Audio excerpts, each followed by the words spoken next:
This is LBC from Global, leading Britain's conversation with Nick Abbot. You know, some whack job can say this stuff and get away with it? I don't believe I've ever met him. I'm pretty sure I didn't meet him, and I just don't know anything about him. You know, the weather doesn't mind about all of this. The planets don't mind. They will continue their celestial dance in the heavens above. And 7 of them will appear in the night sky tonight, creating a striking display that won't be seen again until 2040, whenever that is. It's a planetary alignment. Yowza. The following planets will all be on the same side of the sun tonight: Mars, Jupiter, Uranus, Neptune, Mercury, and Saturn will all be in a line this evening, and that sounds like all of them to me. Do you remember the moment that Uranus became Uranus? I distinctly recall seeing somebody for the first time pronounce it that way, and it was on the news, because Uranus was in the news, and the person who was reading it didn't want to have to say Uranus all night long. And so it became, almost by magic, Uranus. There is a consolation prize, though, because you are going to miss this. In fact, you have missed it already. If you haven't looked up into the night sky, you will not see Mars, Jupiter, Uranus, Venus, Neptune, Mercury, and Saturn in a line. It's gone.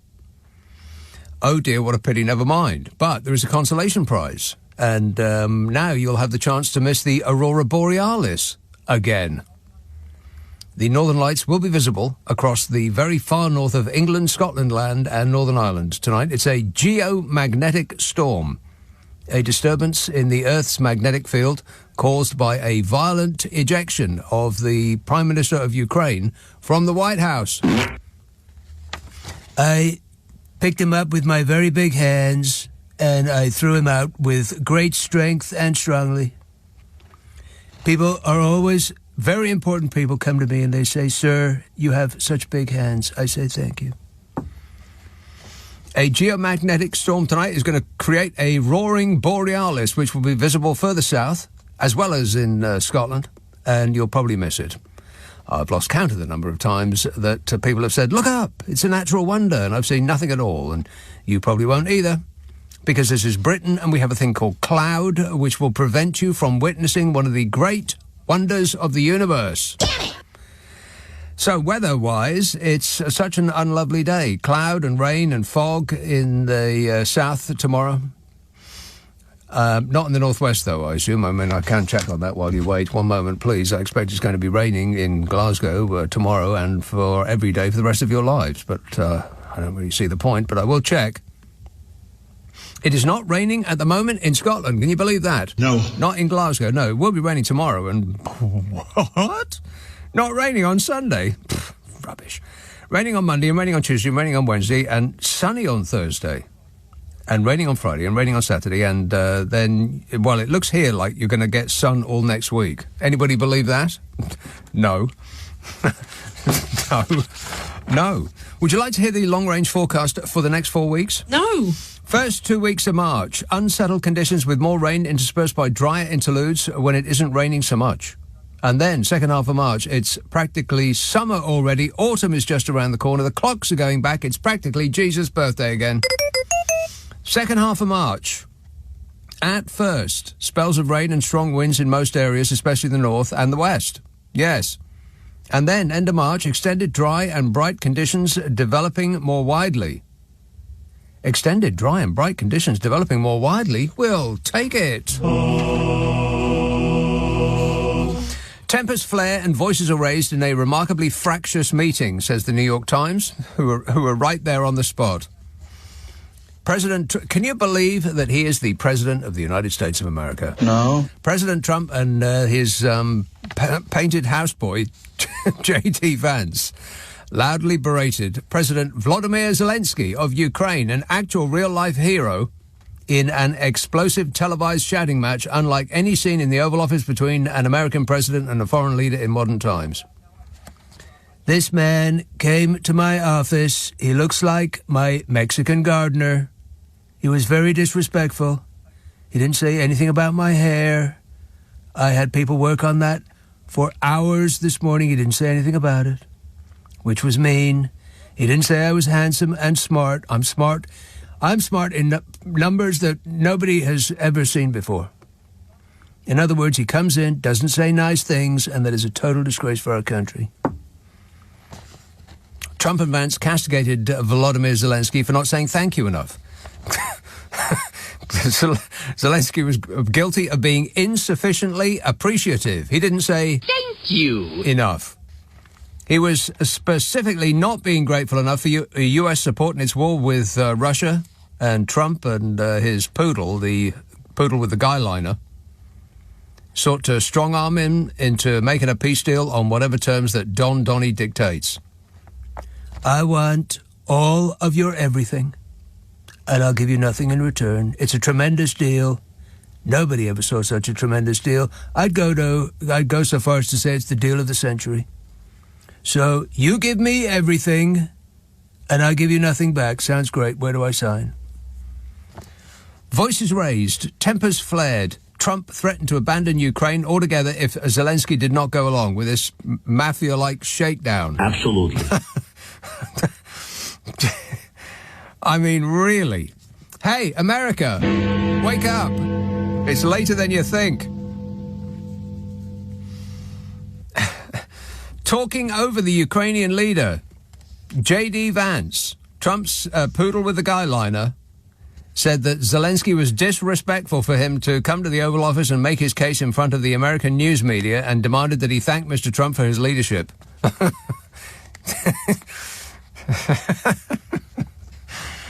I mean, okay, I could be appalled, but I've decided to be amused.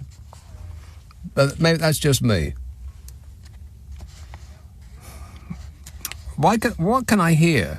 I can hear another studio coming through on this one. There's nothing to do with me. This was like this when I got here. Voices raised, tempers flaring. Trump threatened to abandon Ukraine altogether if Zelensky did not go along with this mafia-like shakedown. Like Trump promised his boss, Vlad the Insaner, that he would get the deal done, and now he was going to have to say he didn't do it. And, there is the tape, of course. The tape. Disgusting. The VCR. Very, very bad. Talking over the Ukrainian leader, Vance said Zelensky was disrespectful for him to come to the Oval Office and make his case in front of Americans and their news media, and demanded that he thank Trump for his leadership. What a pathetic suck-up is J.D. Vance. 8 years ago, J.D. Vance said that Donald Trump was America's Hitler. And now he thinks he's been sent by God to save America? Quite the turnaround there, J.D. What changed your mind? I think that Vance is just trying to reassert himself after being sent to sleep in the doghouse after Elon Musk became first buddy. I mean, nobody even knows who you are anymore, J.D. You used to be somebody. And then some weirdo on horse tranquilizer comes along and Donnie isn't looking lovingly at you anymore. You know what that's like, Melania, when Donnie doesn't look lovingly at you anymore? I don't care. She really doesn't. Not remotely interested. And then Trump jumped in and told Zelensky, you're not really in a good position right now. Yes, sitting in the same room as those two. He said, you're gambling with World War III. Oh, no. Uh-oh. The amount of times I've been told since I was at school that we're on the verge of World War III. If any of it had been true, we'd be on World War 27 now. We would have had almost as many as they've done those car films with Vin Diesel, whatever they're called. Trump said, you're either going to make a deal or we're out. And if we're out, you'll fight it out. And I don't think it's going to be pretty. Pretty. Because, that's what war is, when you only watch it on TV, sitting at home with your foot up, with a doctor's note saying you can't come out to play in Vietnam. And this exchange in front of TV cameras was one of the most dramatic moments ever to play out in public in the Oval Office since that weird guy on horse tranquilizers brought his kid to climb all over him and tell Donald Trump that he wasn't the real president and that he should shut up.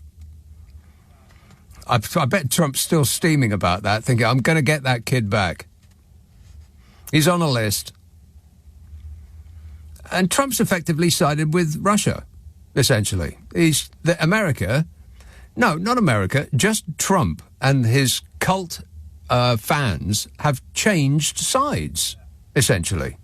They're not on our side anymore. They're on Russia's side. And why might that be, do you think? And Trump, of course, falsely blamed Ukraine for starting the war and called Zelensky a dictator, which is odd because if he actually was a dictator, Trump would be all over him like a lovesick schoolgirl. And despite Trump's lies, it was Russia that first attacked Ukraine in 2014 and then mounted a full-scale invasion in 2022. And I remember being on the air for about 30 days straight when the first shot was fired. And we all thought we were going to die because the Russians were shelling that nuclear power plant. I could probably spell it, but I can't say it.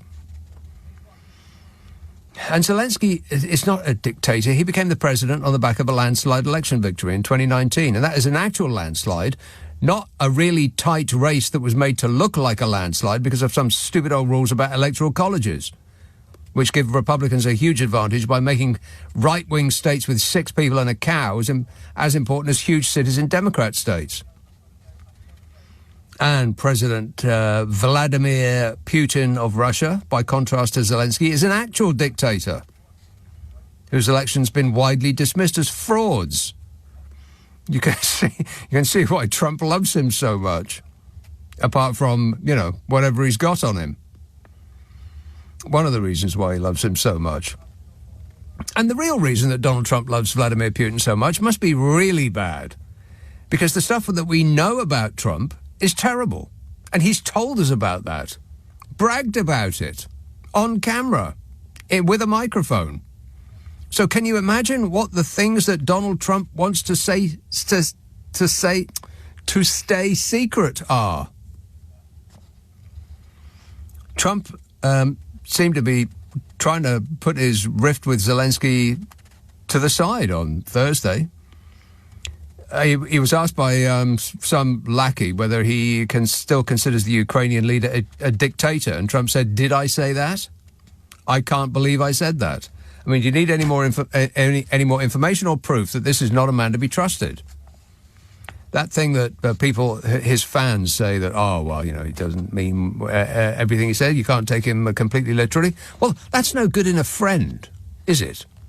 Hey, friend, I'll meet you at a restaurant at 7 o'clock. Sure, I'll be there. See you there. Okay. And you go to the restaurant and they don't show up because, you can't take everything they say literally. Would you have that friend for more than 10 seconds? He's not a serious person. You can't make a deal with someone like that. It's pointless. The rest of the world should do its best to disengage now.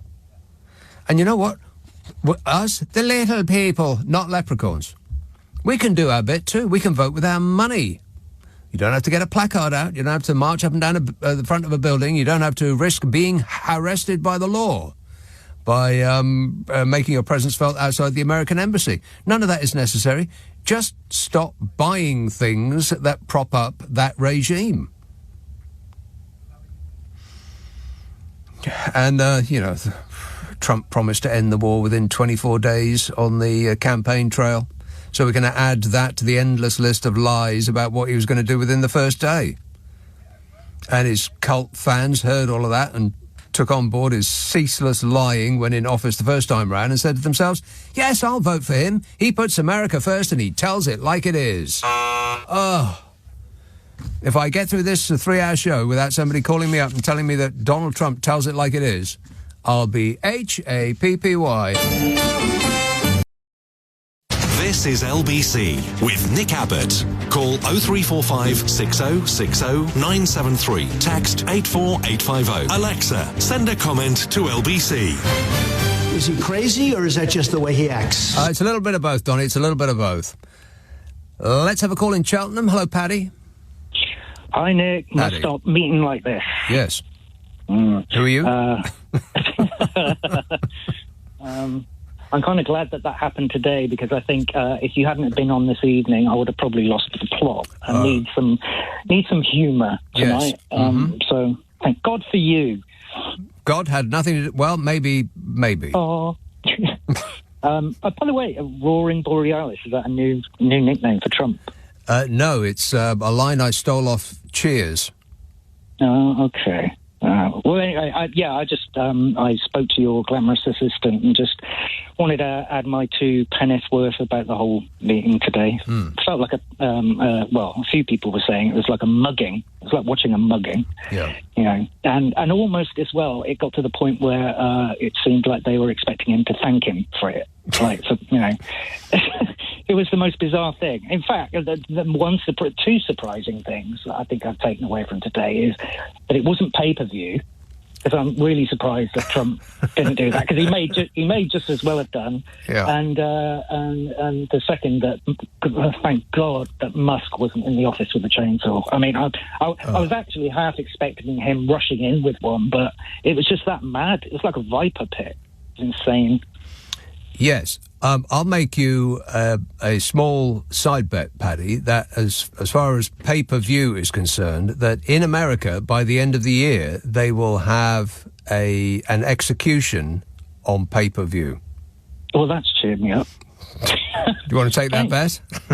Well, I tell you what, I'll give you another bet. I reckon by the end of the year, we're going to see Putin visiting the White House. Yeah, or probably the other way around. The underling does not go. Does not have the boss go visit him. It's the other way around. Yeah. All right. Thanks a lot, Paddy. Keep your chin up. You never know. It might never happen. Oh no, that's right. It already has.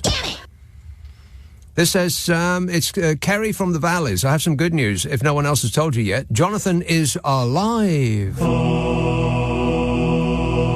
He called in yesterday to antagonise Henry Riley. Poor Henry.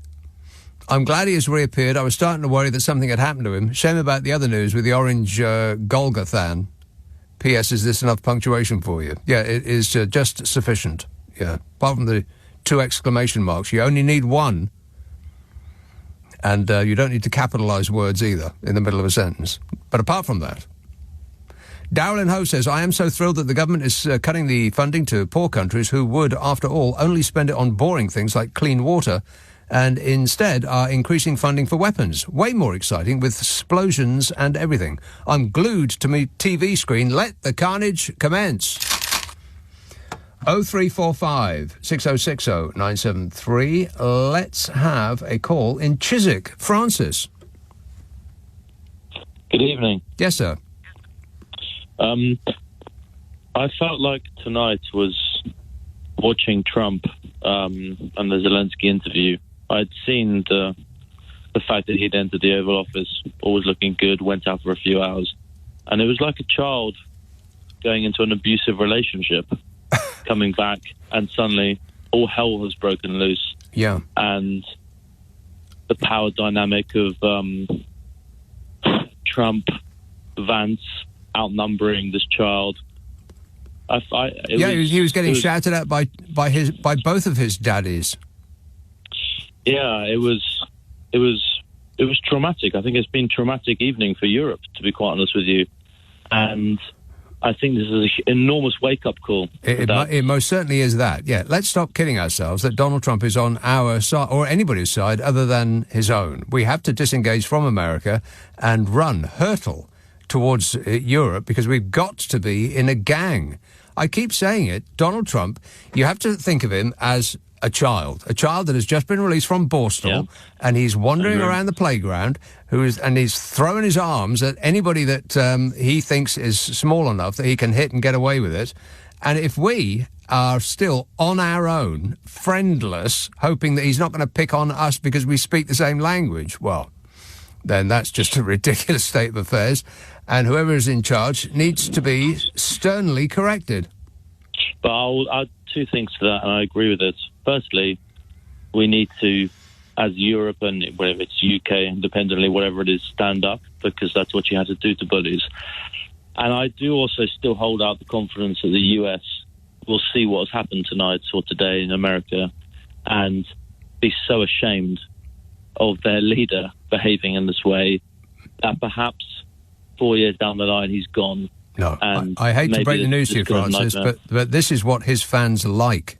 They like that he is dumb like they are. That's one of the reasons that they voted for him. His fans, but they won the election. They won convincingly. Well, no, they didn't. They didn't. No, wait. They did not win convincingly. It was one of the tightest races in the history of presidential elections. I think it was the 5th closest result. It just looked wide because of the bizarre method of collating the votes that they have. That electoral college silliness. Exactly. Perhaps even more hope.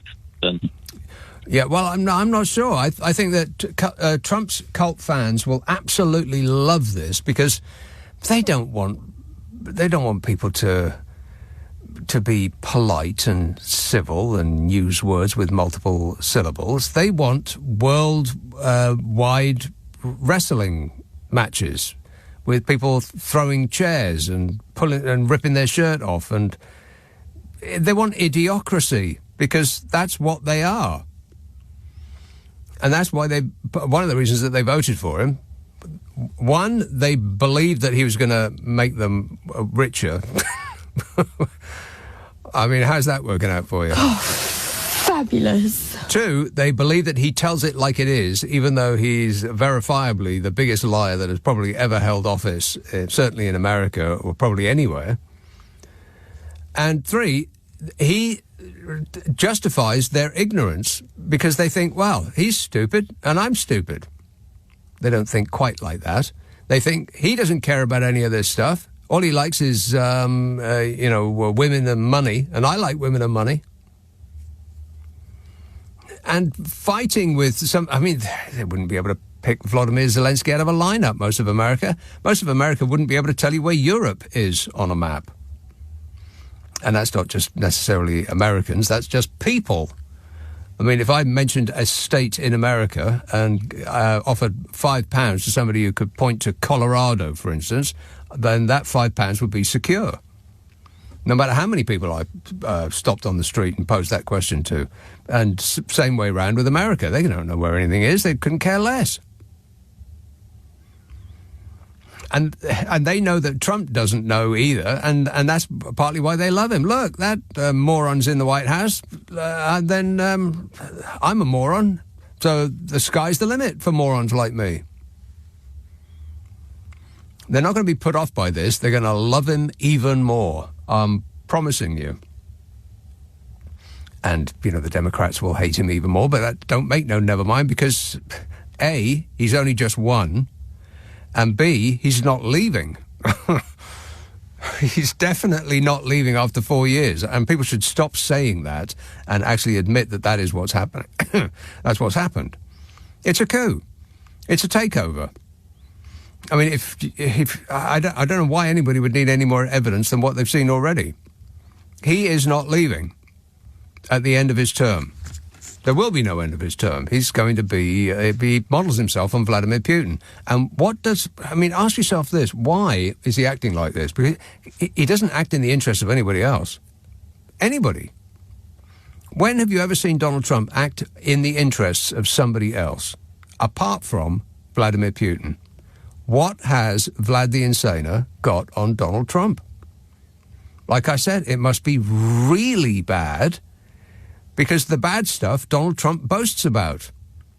He boasts about not paying tax, and he boasts about grabbing women, and he boasts about all of this stuff. So whatever Vlad's got on him must be off the scale. Just curious, that's all. I'm just asking questions, like Nigel. Just asking questions. 0345 6060 973. Paul in Sale says, can I reflect Trump's words with you? I have empowered you to be a tough guy, Nick, and I want to know if you're wearing a suit while doing your show live on the air, and if not, why not? Well, I'm wearing a tracksuit. Does that count? No. 0345 6060 973.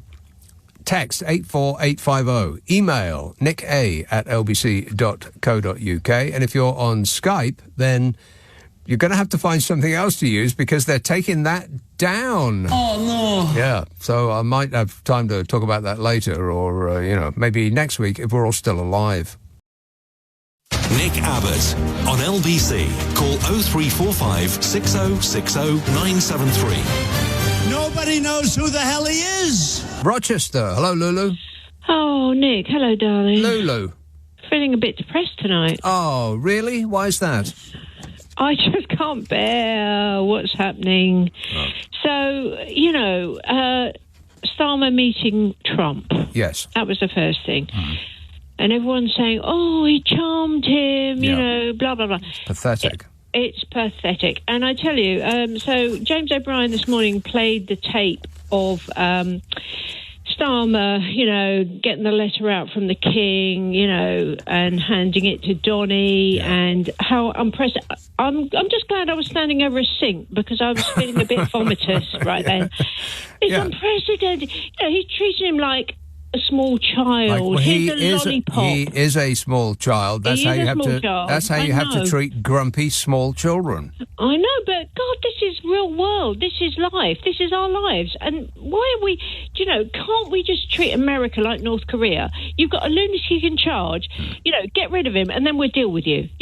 Can't we just eradicate America from our lives and join the EU again? Unfortunately not, Lulu, because they are our biggest trading partner as a single country. I mean, the EU are our biggest trading partner, of course, Exactly. and we made the excellent and wise decision to extricate ourselves from that mess in order to make our lives more difficult. Thanks, Nige. Yeah.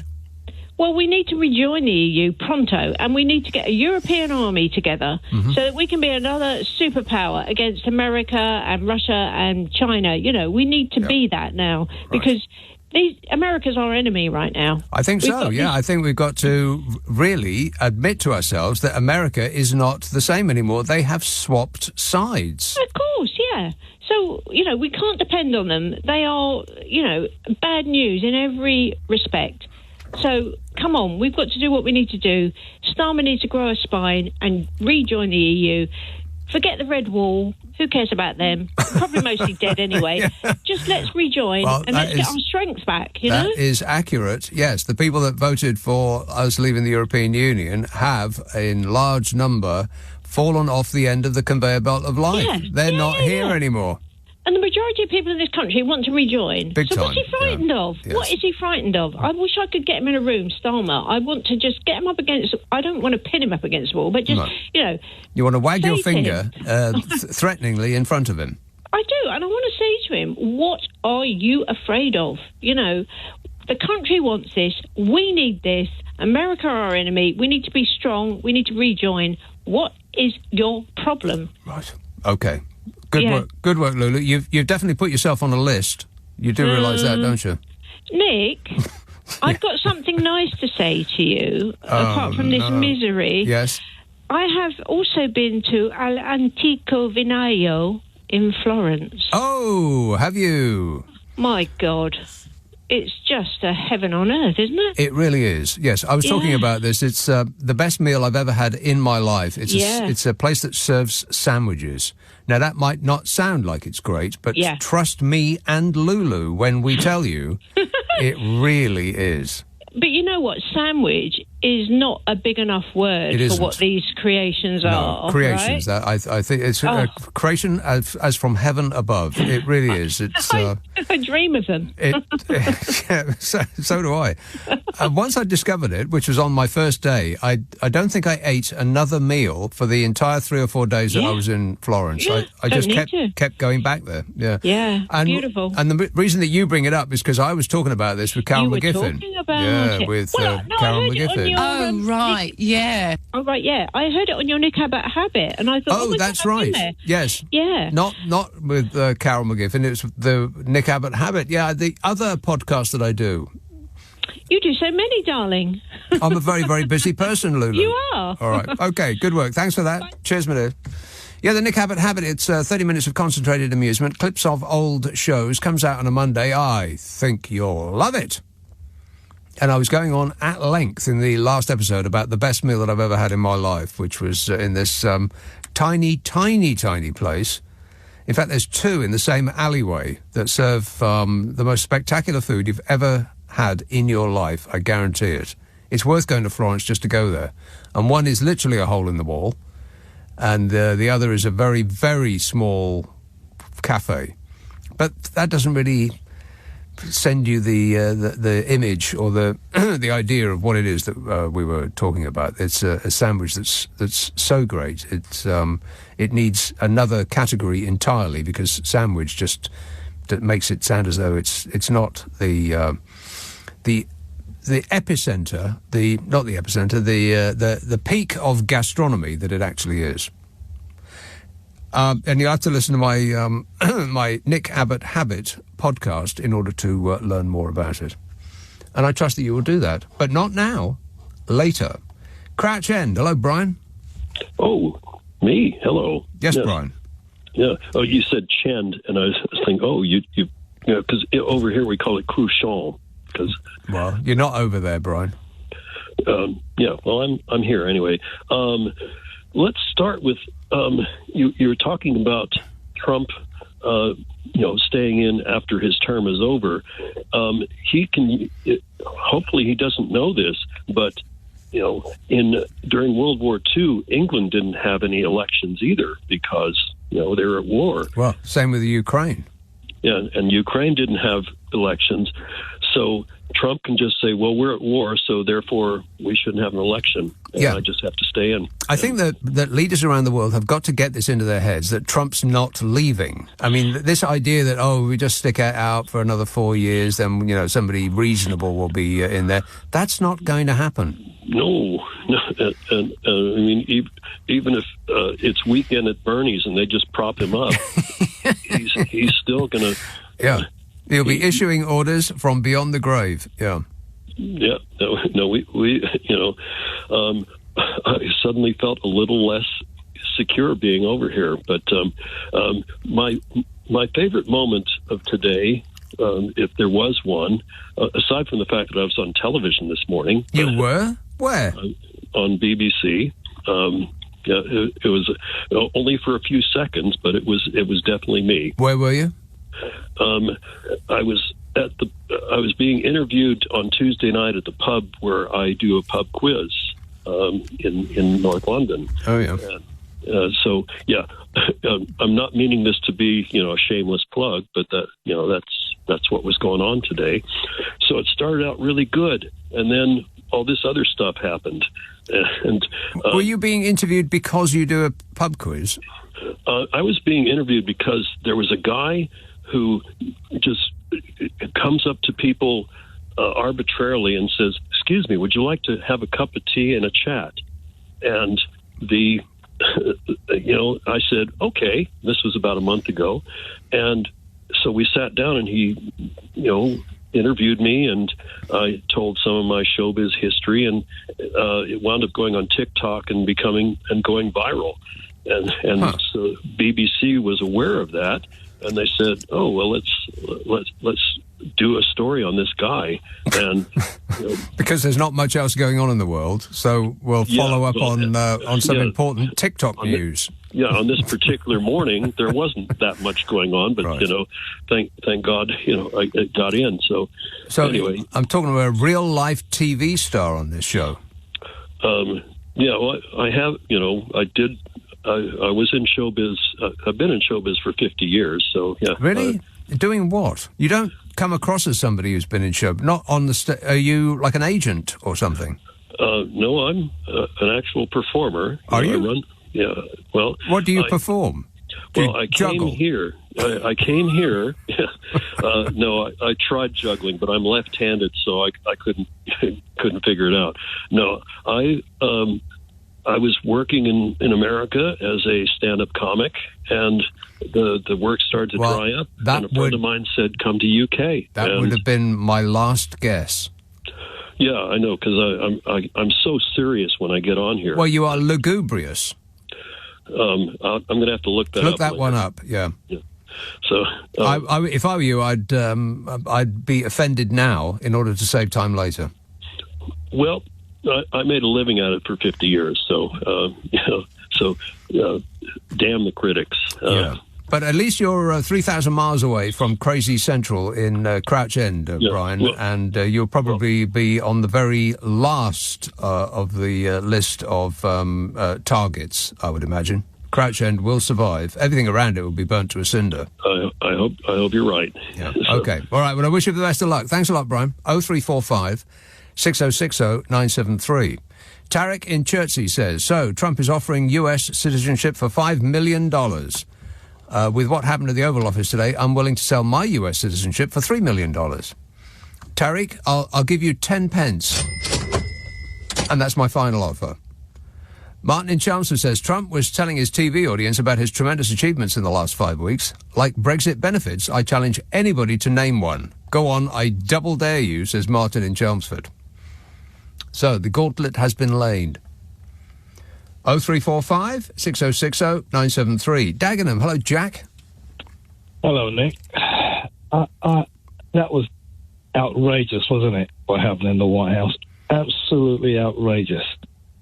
Well, it was entirely predictable. I want everything and I'll give you nothing in return. Sign that deal. Well, it was all about me, wasn't it? Always is. Obama didn't do this. But it struck me that most American presidents have said in the past, yes, Europe is not pulling its weight, but they've not really pushed us on it. Whether it was Obama or Clinton, they've not really pushed us on it. And I was wondering, why could that be? Could that be because they knew that they could, when the time required for it, to ask for a coalition of the willing, and that we would come running. But now, with the way Trump is behaving, I think Europe should fire back a gentle message to the American people, not to Trump. I don't think he'll understand it. To the American people, that if there were another terrorist attack on the U.S. mainland, they cannot depend on another coalition of the willing. If there was an attack on Taiwan, they cannot depend on a coalition of the willing. If Europe is on its own, then America, similarly, is on her own. Yeah, that message will not get through to the American people, I'm afraid, because the American people aren't really interested in anything that happens outside of America. They just don't care. Well, I think that's slightly not right. I'll tell you why.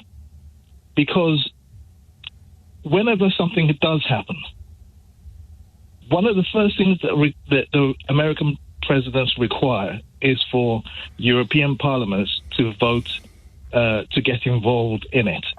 And it's that piece of paper that the president waves to the Americans and say, look, Europe is behind us. We've got a moral standing. I don't think so.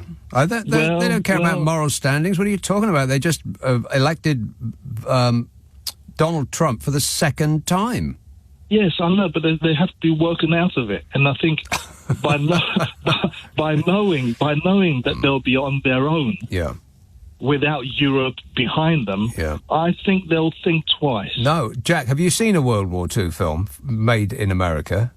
Europe barely plays a part. America won that war all on their own. Yes. So that's what they think about any future conflict, that they'll be able to win it very strongly, all on their own, straight away. They don't care about us, particularly the people of America who voted for Donald Trump.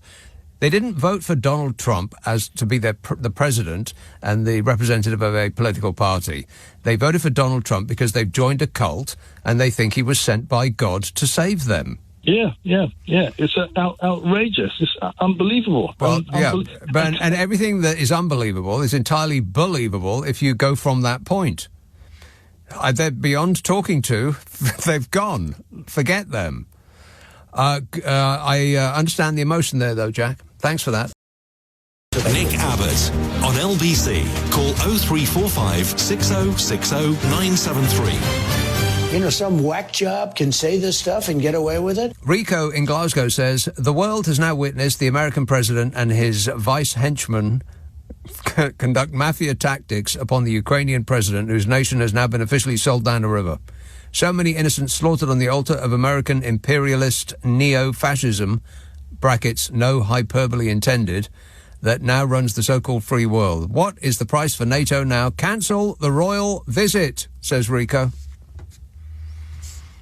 Wanstead. Hello, Sophie.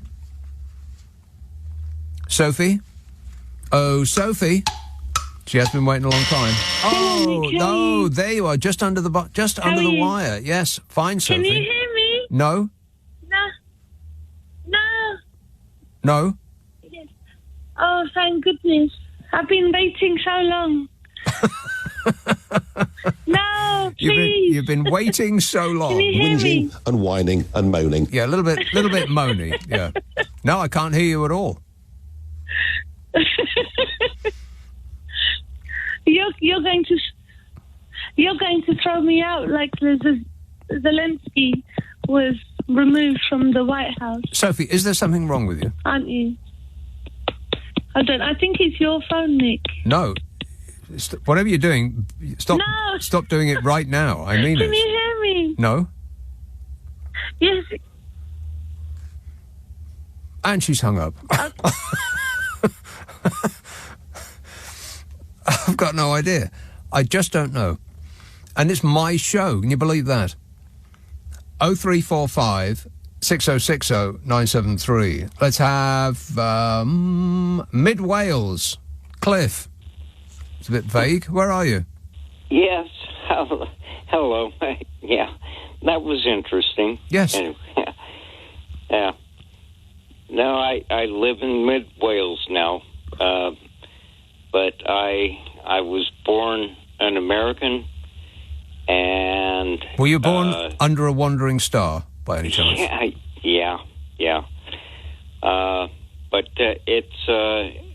I just have to say that this is the first time in my life that I'm embarrassed to be considered an American. Cliff, have you ever been to Florida? Yes, I have. And this is the first time. I see. Carry on. Yeah, well, it was mainly to drop off a car that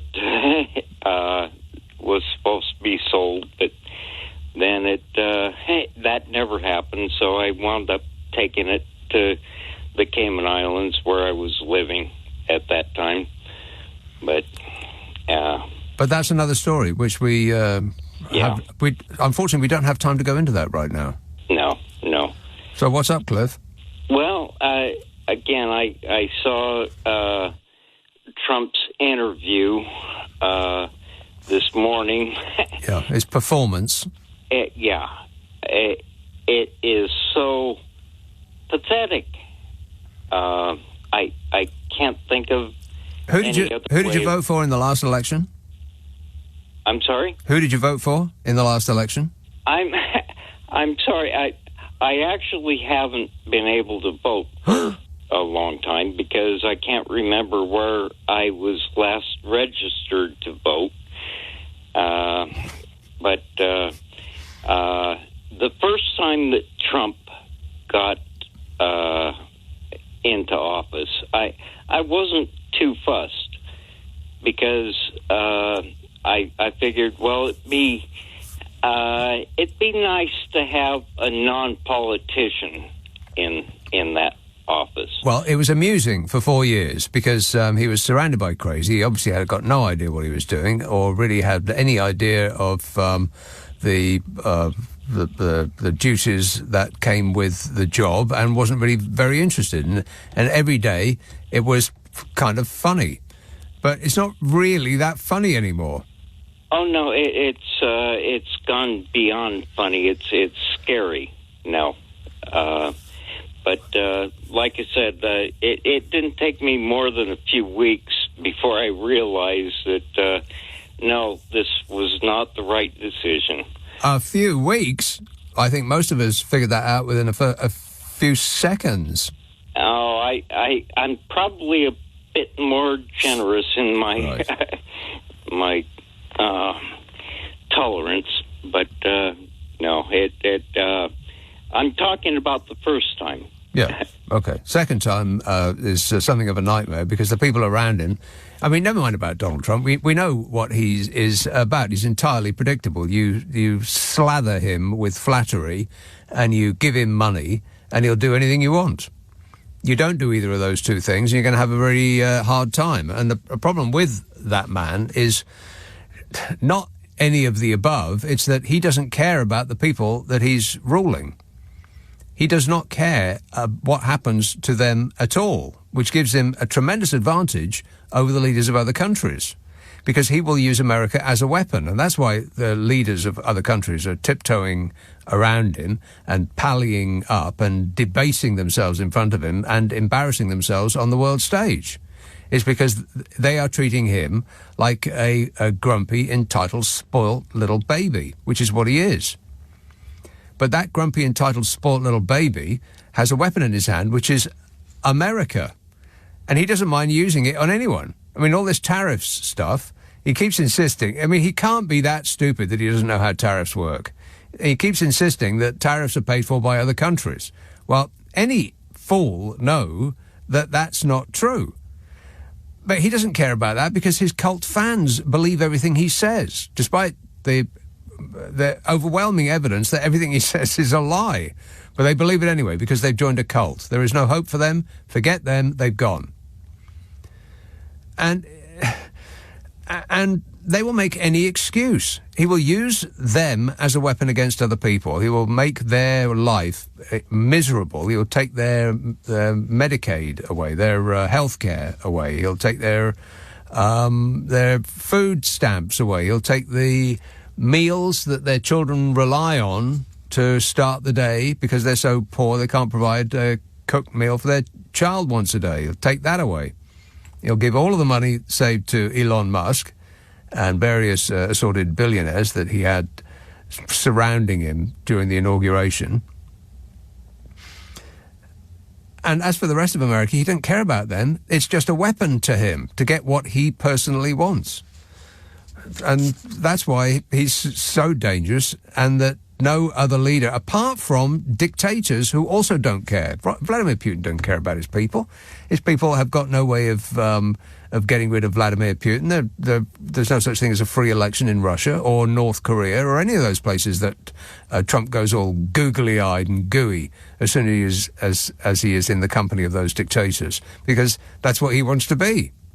He wants to be able to use his country as a weapon against anybody else in order to get what he personally wants, which is an enormous amount of flattery and money.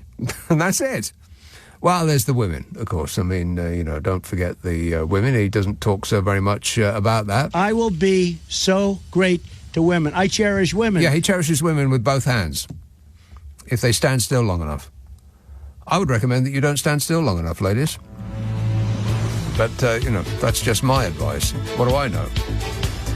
0345 6060 973. Text 84850. Email nick@lbc.co.uk. And if you are on WhatsApp, it's the same number as the phone. 0345 6060 973. And if you're on Skype, well, bad news. You're going to have to learn another app. Yes. Well, I might get to that in a while, depending.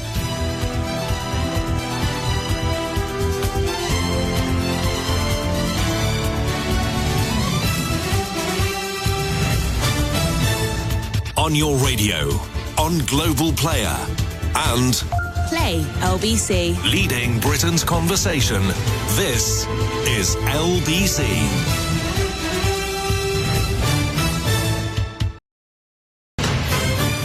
This is LBC from Global, leading Britain's conversation with Nick Abbot. He's a great guy. He's a good guy. He's a good person. He thinks he looks good in a bathing suit. He doesn't. Thanks, Donny. You're the best. You're the best, worst person in the world currently. This text says, Nick, after his comments about Ukraine this week, I'm starting to think that Boris Johnson has based his whole life around the movie Jaws. He also brought it up during COVID. Yeah, well, during COVID, he said that the person he admired the most was the mayor of I can't remember what the town was called, Jaws Town, who wanted to reopen the beaches. This was during COVID. What a ocean-going chump that man is. Of course, if Boris Johnson does decide to go ocean-going, we're going to need a bigger boat. Just saying. This text says, Starmer has left the Baltic countries out to attend a meeting on Sunday. Well done, Starmer. Has left the Baltic countries out to attend meeting on Sunday. Well done, Starmer. I don't know what that means. What does that mean? Let's have, one moment, please. Be totally fair about this. Archway, Andrew. Hi, Nick. How are you? Good, thanks. I think Europe should have been better prepared for this. I think we knew in November he was getting in. Even just reading a CNN town hall interview from 2023, Trump won't commit to backing Ukraine in war with Russia. I think we knew this was coming, and we should have been better prepared for this moment, and now we're in an absolute mess. I don't think that we should have known that this was coming, because the thing about Donald Trump that his fans keep reminding us, that one of the reasons they love him so much, is that you can't tell what he's going to do next. You can't take everything that he says seriously. Well, we experienced that the first time round. Yeah, he's unpredictable. We had 4 years of it.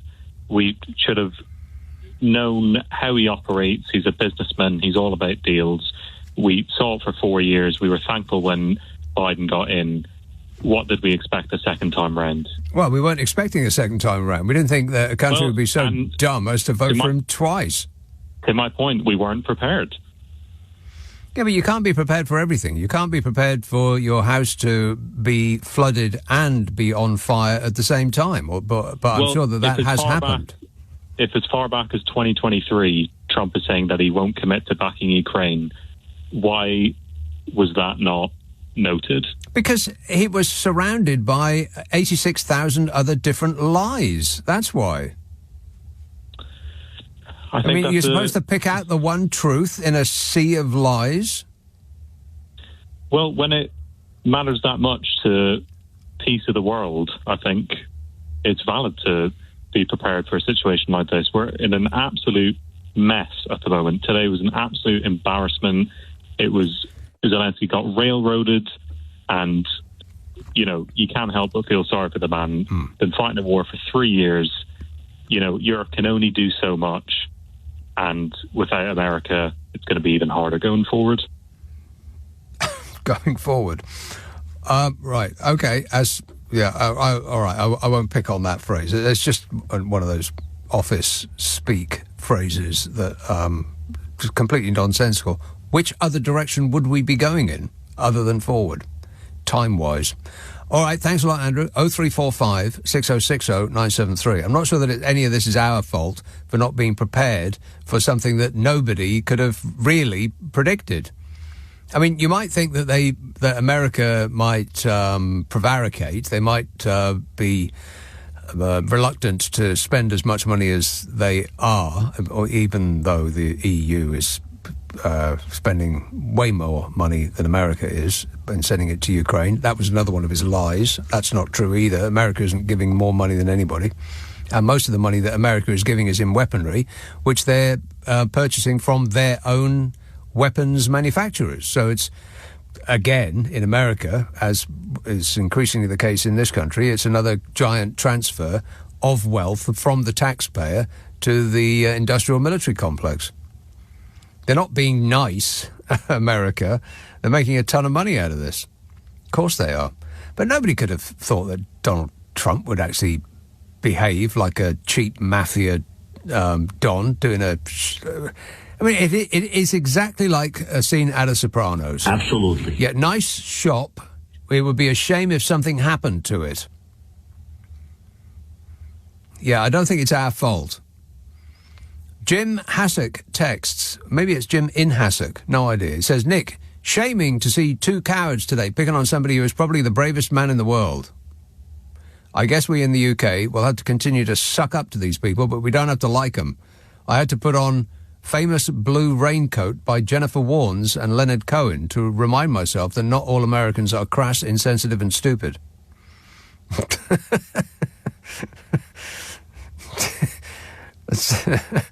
Sounds like Sounds like an album by The Tubes. Crass, insensitive, and stupid. Rock and roll! Anybody remember The Tubes? No.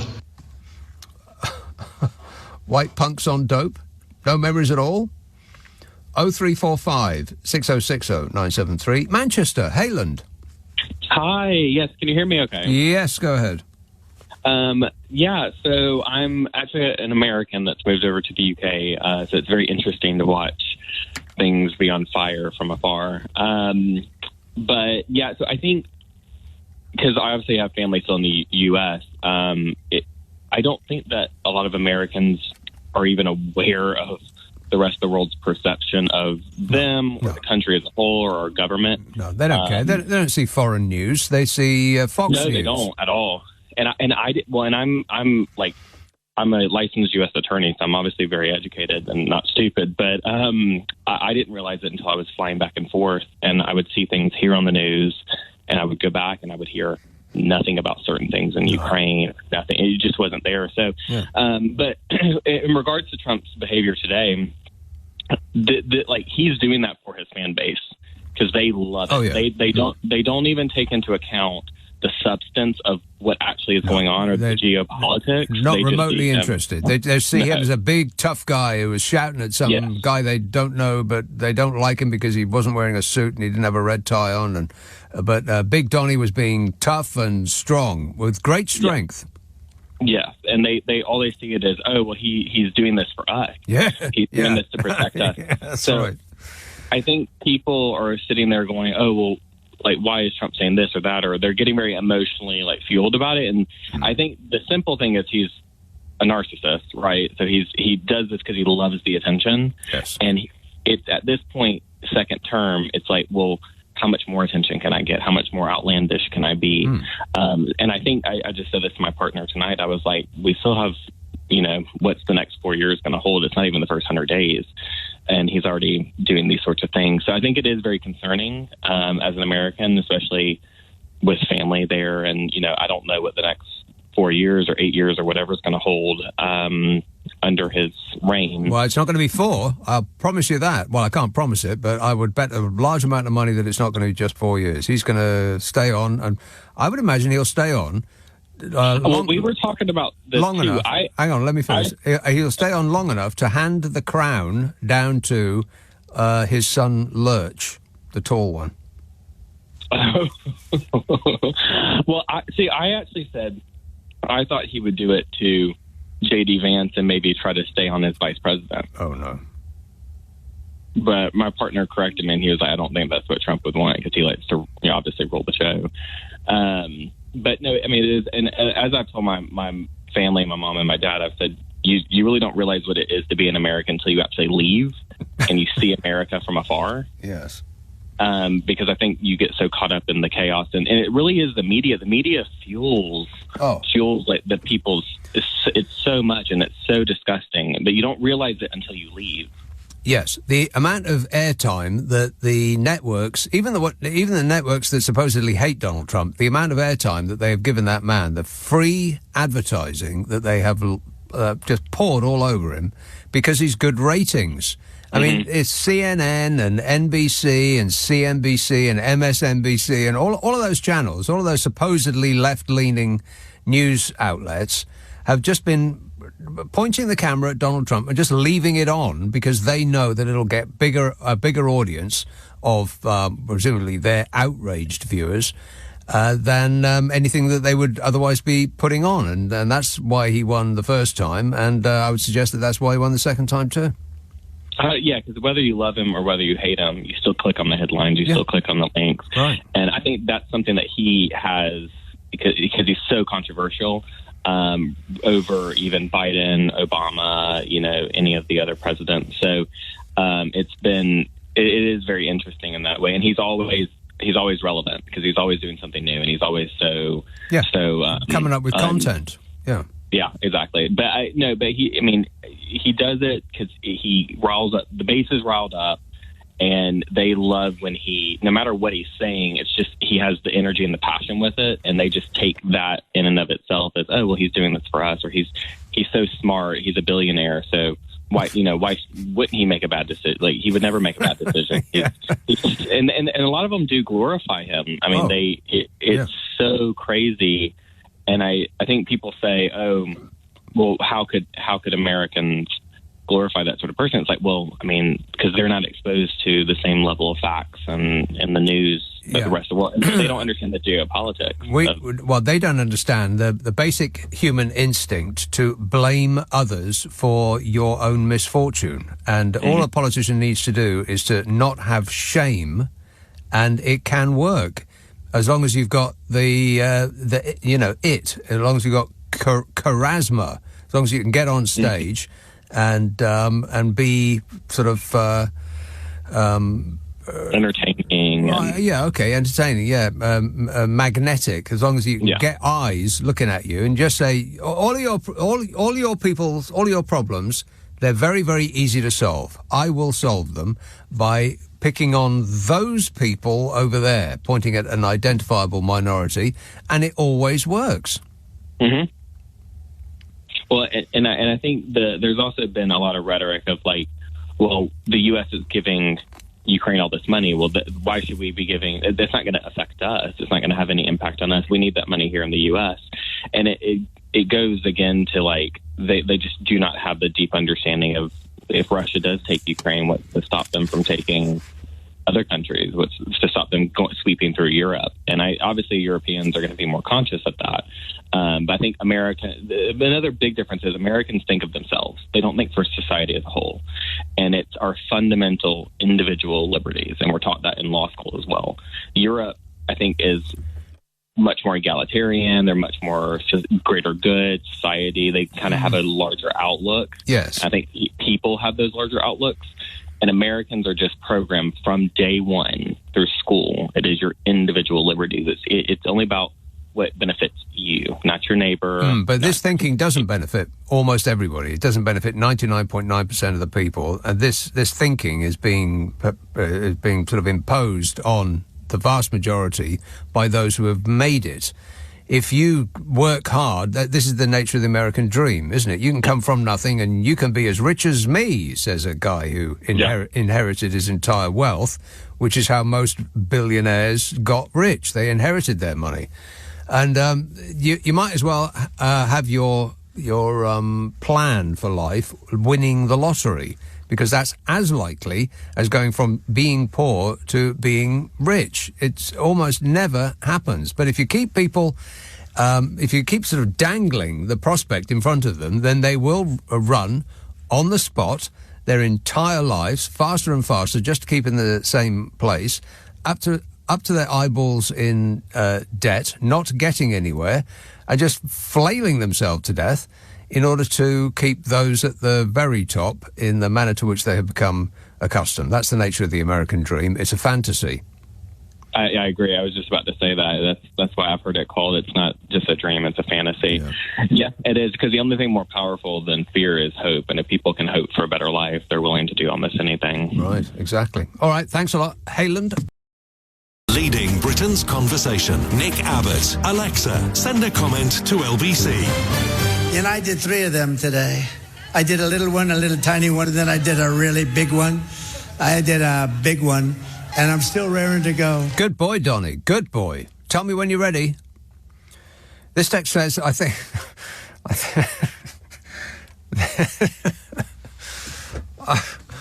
didn't know I was going to say that. This text says, I think President Zelensky showed the world who Vladimir Trump really is. And Sam says, well, that escalated quickly. My toes have only just uncurled from Starmer's bootlicking exercise yesterday. What a way to run a world, eh? Yes, the President of the United States of America hailed his meeting with Skier as special during the White House love-in. Keir Starmer called the President the most handsome and smart person he had ever met, and Trump said, I know, so true. He said, when you look at the numbers, I have a smartness that is at a level no one has ever seen before. Very important people come to me, they say, sir, you are handsome. Nobody ever saw such handsomeness. I say thank you. At a keenly anticipated joint press conference, the President gave a loose timeline for his efforts to negotiate with Vladimir Putin Basically, whenever Vladimir tells Donny that he's ready, there's a pecking order here. Putin first, then Donny, barging his way through the crowd to be at his master's side. Any idea why Trumple Thinskin is so enamoured of Vladimir Putin? Why Trump seems to act like he's Putin's pet, like he's got him on a lead. Don't be rude. Whatever Putin has on Donald Trump, it must be really bad. I'll say it again, because Trump admits to all the terrible stuff out loud. So imagine what he's trying to keep covered up. Either that, or he just really likes that whole dictator thing, and is just looking to pick up tips. And after the meeting, Trump dropped hints that the UK will be spared from the worst of his tariffs, saying that Skier had been working hard to convince him over lunch. He brought me soup. I don't like soup. I only like food in a bucket. I didn't tip. Trump revealed that he hopes a very good transatlantic trade agreement might be... This is him all over. It's a great deal, and it's ready to go. It's a huge and tremendous deal. It's going to be tremendous and huge, and I'm going to deal it very strongly and with great strength. There's no deal. There's no deal, and there's definitely no strategy. There's no strategy. I have no strategy. There's zero strategy. He hopes that there'll be a very good transatlantic trade agreement that might be done very quickly to avoid the need for levies, as in tariffs. Typical mafia shakedown stuff. You have a nice country. It would be a shame if anything was to happen to it. Absolutely. Trade deals aren't done quickly. And the only reason you'd want to rush one is if you were trying to get one over on the other side. Hey, Skier! Warning, warning! Read the small print and check you've still got your watch after you shake his hand. And then Trump, get this, Trump complimented Skier's accent and his impressive wife. What? Hey, Melania, your husband has the hots for Skier's wife. I don't care. She really doesn't. Not at this point. And Starmer lavished praise on Trump's effort to bring peace, but stressed that any settlement must be lasting and not favour the invader, amid continuing doubts about whether the US will offer security guarantees. Yeah, well, now we know. And the answer is... No.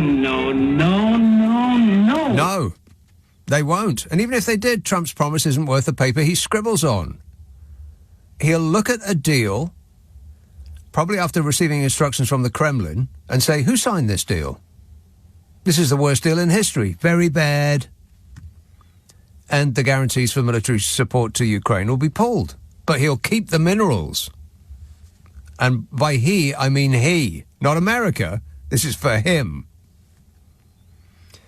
And so far, Adolf Hitler has threatened to invade Panama and Mexico and Canada and Greenland and in a misunderstanding that no one had the nerve to correct him about, Alaska.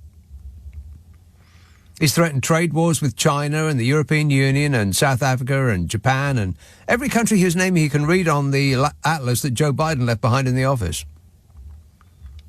It's pronounced Niger, Mr. President. Yeah, it was kind of embarrassing, but, you know, that's what you got to do. When you're dealing with a baby who's playing with a gun, you've got to tread softly. No sudden moves. 0345 6060 973. Tooting. Hello, Jan. Hi, good evening. Yes, Jan. Yes, I'm still reeling a bit from that meeting with Zelensky. Oh, yes. Trump's meeting with Zelensky. Mm-hmm. I mean, I've got various ways of calling it. I've got about two main points to make, or three. How many? Well, three. Well, what And about one, the main one one point. to Yeah, do- 2 points. 6 million. 6 million points. No, the main point is really to come up. Something that occurred to me is that how Trump is wanting his finger in all the underground wealth, the wealth on the earth that's underground, and that is his main attraction, I think, to Putin, because Russia has all that liquid gold, a form of liquid gold that's in the gas it has. So it's not that he's romancing Putin as an autocrat. Right. So gas is a liquid. Well, no, yeah. Well, Russia does have liquid gas. that it used to Central Europe. Yes, that is true. But underground Ukraine. It doesn't come out of the ground that way, though. You have to squeeze it. Yeah, then they because of the problems with Ukraine, they did it through the Scandinavian countries, underground to under the sea. But I think his bromance, or whatever it is, with the autocratic Putin, is to do with Russian gas, or a gas which is really a kind of the wealth of the gold. It's gold, isn't it? To Trump, he wants his finger in every underground pie. Oh. Could you stop saying that? no, but he has. It's like, you know what they say, Nick? They say that I was thinking that there's a saying that truth is the first casualty of war. Well, with Trump, it's like he's got this overground rhetoric, which is supposed to be a kind of grand thing to admire. Like he wants to stop all the killing in the millions of men that have died in Ukraine on both sides. While he's threatening to invade both countries that share a border with his, then he's a man of peace. Yeah, I get it. Yeah, but yeah, he wants all that. He wants it all back, with the mineral wealth. But that's one point. But I've got a second point as well, Nick. Your second point is as follows. Yeah, have you seen those images that Trump has a AI generated video which shows him it makes you feel sick. It's really making me feel sick. Have you seen Gaza land? Yeah, Gaza land, like a Riviera, and under this gold statue of Trump. Yes. Do you know why he released that? Well, it's really I don't know, because he's crazy. Because he's crazy. Yes. Yeah, I think that is 100% correct. You are completely correct in every respect. Yes, because he's crazy. No, he's not that crazy. He released that because they just passed a $2 trillion tax cut for the super rich and paid for it by cutting old people's medical care. Oh yeah, he makes it. He really turns on. He's like an asteroid that's hit the world, isn't he? He's like some human asteroid that's coming to Earth. That he's already here. And if only like a real asteroid, you could get an ointment for it. It'll go right away. Yeah. Okay. Thanks a lot, Jan. Cheers, my dear. 0345 6060 973. Yeah, this whole planet has got asteroids. Somebody needs to go to the chemist. Matt in High Wycombe says, well, politically, it's been a very uneventful week. I'm not really sure what content you can scrape together for your show. But don't worry, we're all here to support you. I appreciate it, Matt. Thank you. I'm being very grateful. I hope I am being sufficiently grateful and that I won't have to leave. He didn't leave. I threw him out with my big, strong hands and with great strength.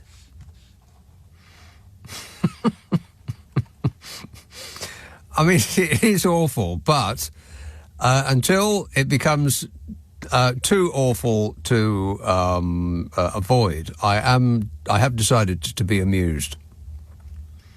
Sam says, oh no, that was read that one already. How many of these have I got? Just so I can pace myself. Oh my God, you are kidding me.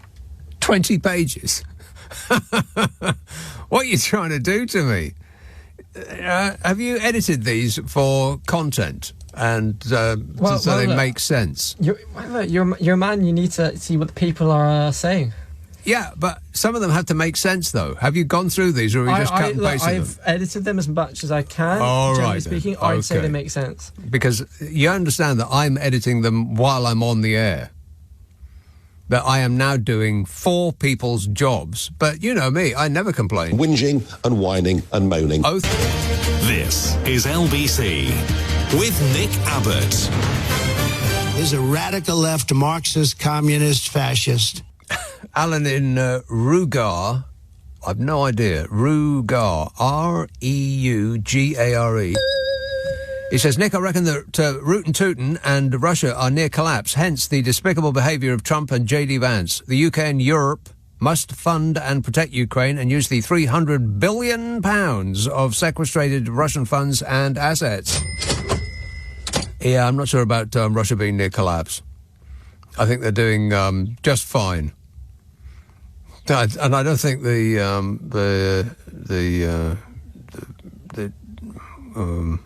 God, what's the word? Oh, never mind. Text from... If at first you can't succeed, just give up. That's my plan. Text from Tom in Sevenoaks says, "Hi, Nick. Can't believe how the orange maniac and his sidekick Vance treated Zelensky earlier this evening. Now Twitter is full of right-wing bots with 3 followers shilling for Putin." Affirmative. Yeah, they're all bots. Twitter is absolutely full of bot accounts. And under a story like this, they are going to be in full effect. All of those, just hover over them, hover over their name, and you'll see that they are an anonymous account with 3 followers and an official blue tick. Propaganda. Darren in Plymouth says, best thing that could happen now would King Charles, would be King Prince Charles inviting Zelensky for a state visit and scrapping the invitation given to the notorious PIG. That's a up-to-date reference, kids.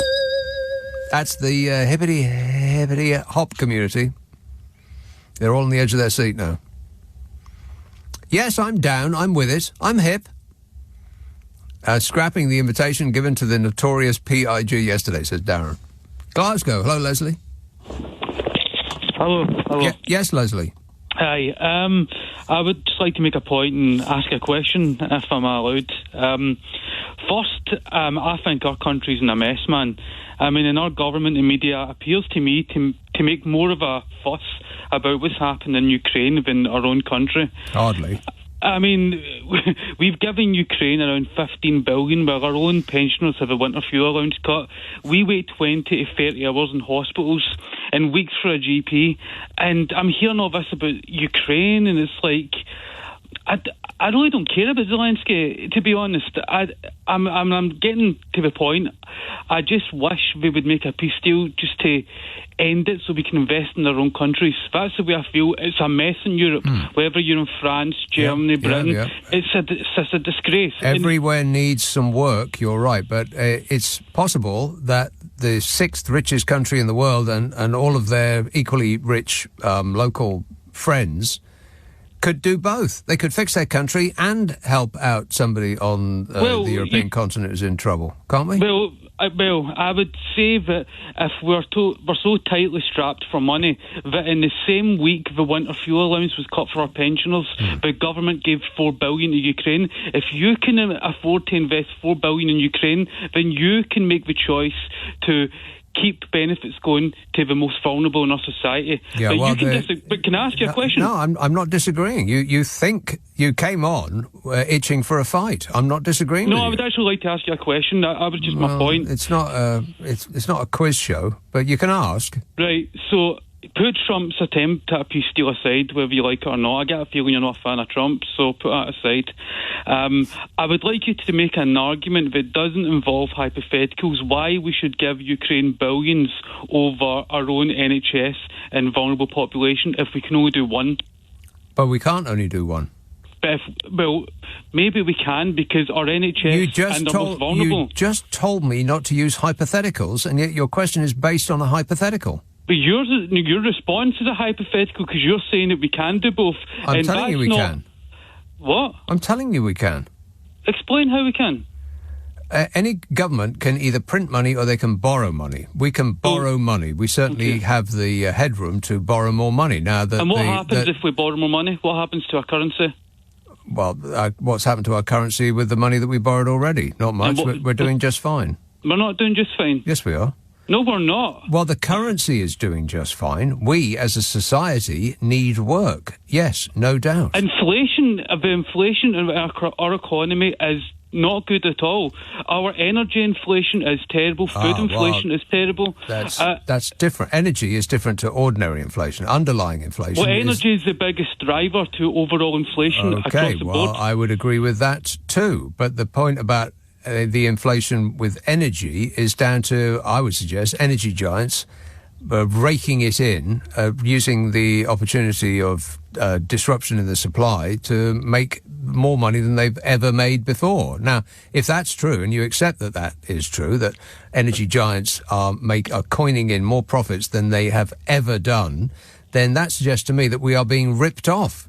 Well, I would assert that we have a finite amount of resources available, and to allocate that finite amount of resources at a country thousands of miles away is a mistake. We should be investing it here because we need it here. Right, okay. Now, let me ask you this. If you buy a house or a flat, what's the first thing you do? Do you fill the larder with food, or do you take out insurance in case it burns to the ground and you're left with nothing?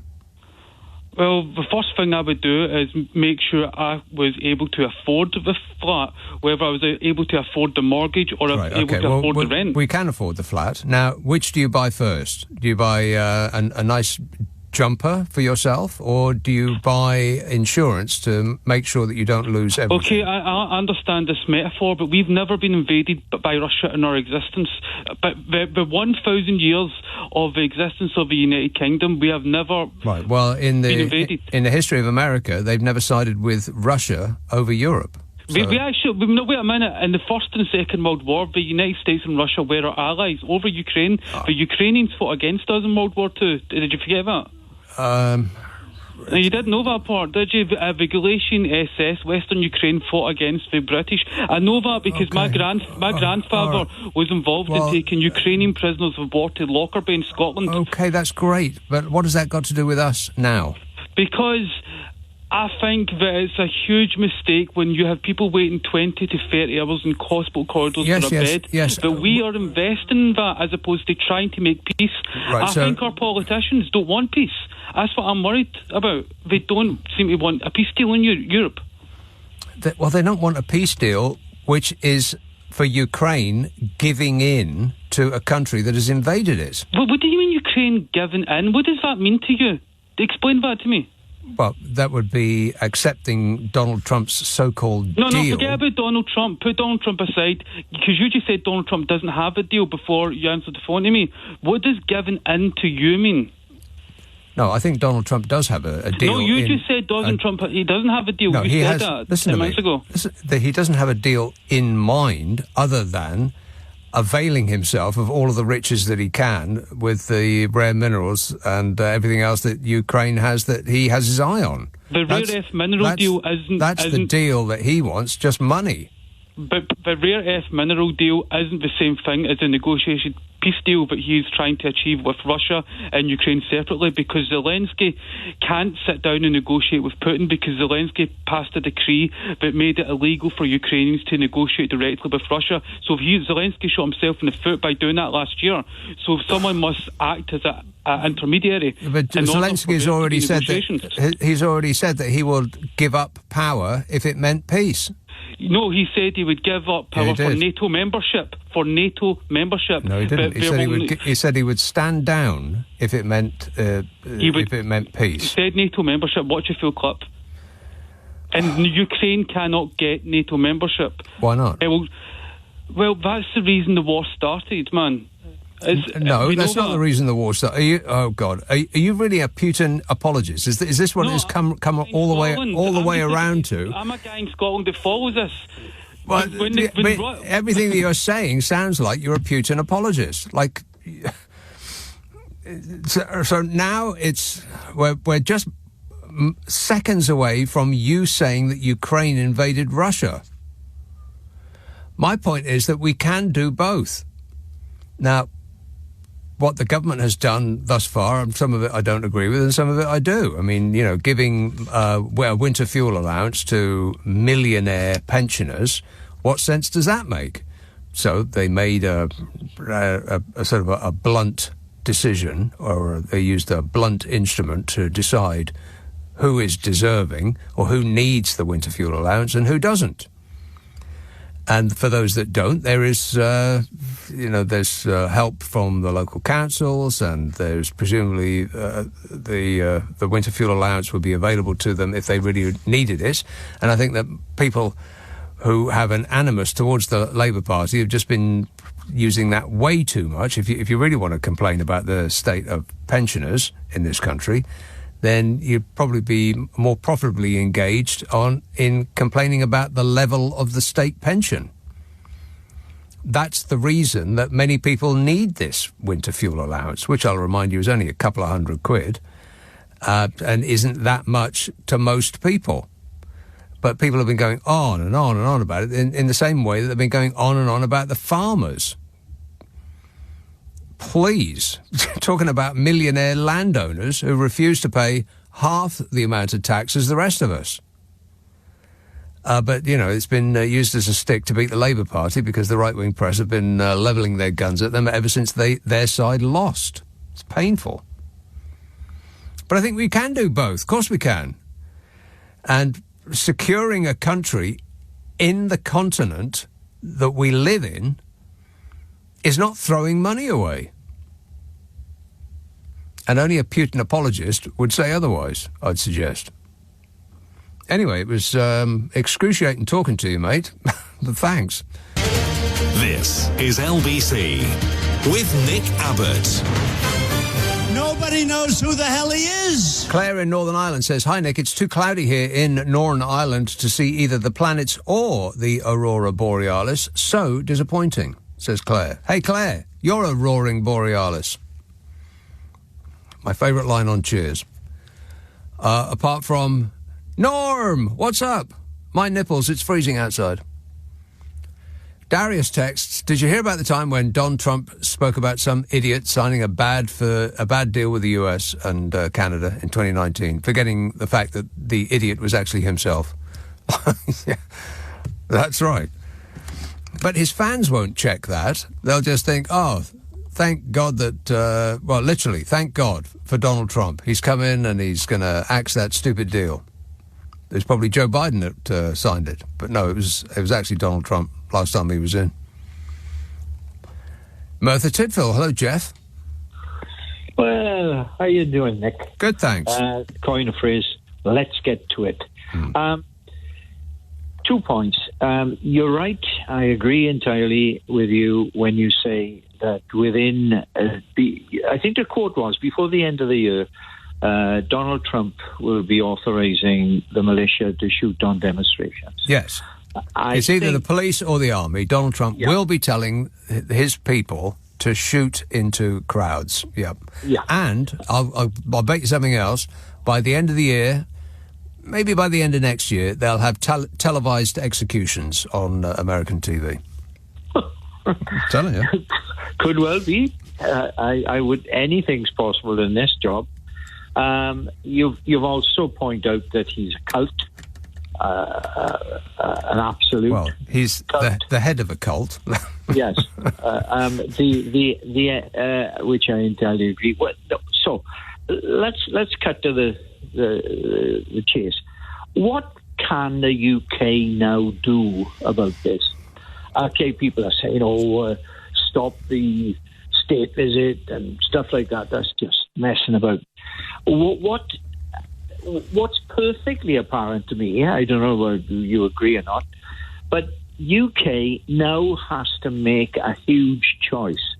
The events today have demonstrated that the UK has to choose which way it's going. But what do you mean by which way it's going? Is it going to go and throw its lot in North America, or is it going to go into Europe? Well, can't we do both? But what do you mean by throw our lot in? Do you mean trade with? Well, you're going to have to get together with Europe to defend Ukraine. Right, that. Yes. Well, we're doing that already. I think it's going to be very embarrassing if this Trump makes a state visit in the light of that. Well, he's going to get booed a lot, and he cancelled that one trip. You remember when they sent up that balloon of him in a nappy? Yeah, I remember that. When the mayor of London, total loser, he allowed the protesters to send that the Donald Trump as a baby balloon, and I think he cancelled in a fit.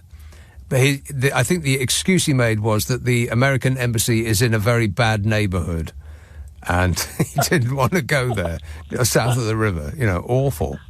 Vauxhall. I mean, he is right about that. It's a pretty awful neighbourhood, right enough.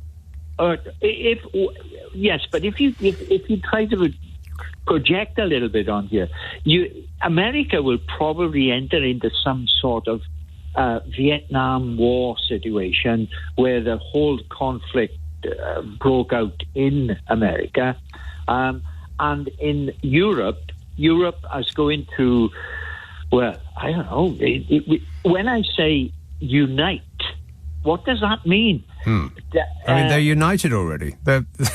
It's called the European Union. They're there already. Here's what I think. People keep thinking, well, he won't do that, and then he does it. And how about this?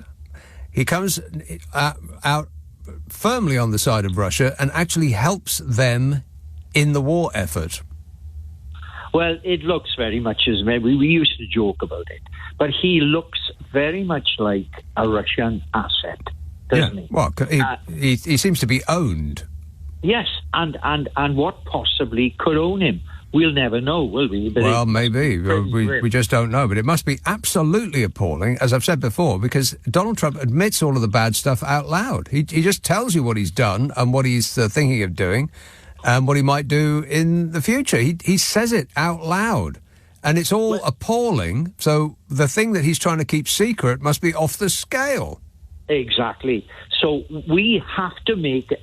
Well, the choice, you were saying, well, you can do both. We can have a nice deal with America and still deal with Europe, or go in some sort of community of... Right. I mean, I think we should approach a trade deal with America with great trepidation, because he will want to win completely and he'll want us to lose completely. That's what he thinks is a good deal. That he's written that down, and that's what he lives his life by. Everybody else has to lose for him to think he's made a good deal. So we should be very cautious about making any new deal with America, because it almost certainly won't be in our best interests. I mean, hell, we couldn't even get a good deal out of New Zealand, for crying out loud. There's only 6 people there and a sheep. Oh, I thought you were talking about Wales, then. No, I've been to Wales. I know that's not true. Oh, you've been to the Goose and Cuckoo, have you? The Goose and Cuckoo. Where's the cuckoo? There it is. Late this time of year. Okay. All right. Good work. Thanks a lot, Jeff. Keep your chin up. 0345 6060 973. Simon in Windsor says, after the debacle in the Oval Office, I was trying to think of some positives. I've actually come up with one for me. As I live in Windsor, which is between London and Aldermaston, when the nuclear bombs drop, I won't know anything about it. Always look on the bright side of life, says Simon.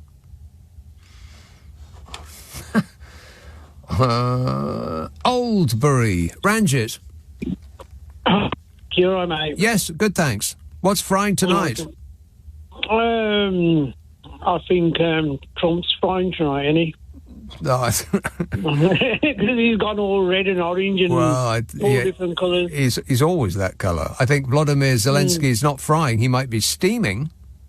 The thing is, Nick, there's a serious point to this now. Because of Trump trying to divide and rule Europe, he's left a vacuum now, right? And the vacuum leaves it open for China and India to get involved and probably sort this problem out, right? And then how are China and India going to sort out Ukraine?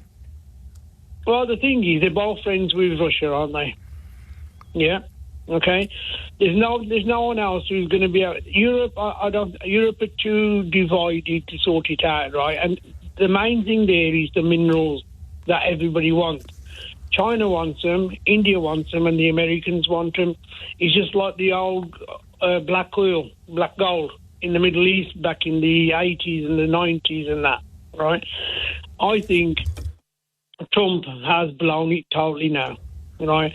And I think if China gets involved, talks to Ukraine, talks to the Russians, I think they might be able to top Trump. That's my opinion now. Top Trump. No, because you know what? You know when he asked Keir Starmer yesterday, right? He says, "Can you take Russia on your own?" Right? Now, if Keir Starmer was going to be childish, say, "Well, can you?" And America can't, right? Can America take on Vietnam? No. Afghanistan? No.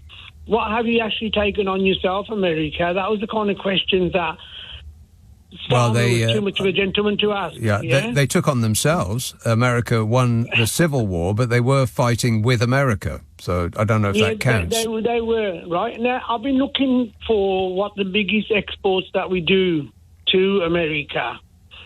And I think it's whiskey and stuff like that. I bet it's machinery in inverted commas, which I think covers things from sewing machines to bombs and bullets and guns and all of that stuff. What do we manufacture? What do we manufacture here? That's ours. Well, everything I just said: bombs and bullets and guns and missiles and all of that stuff, and they call it machinery.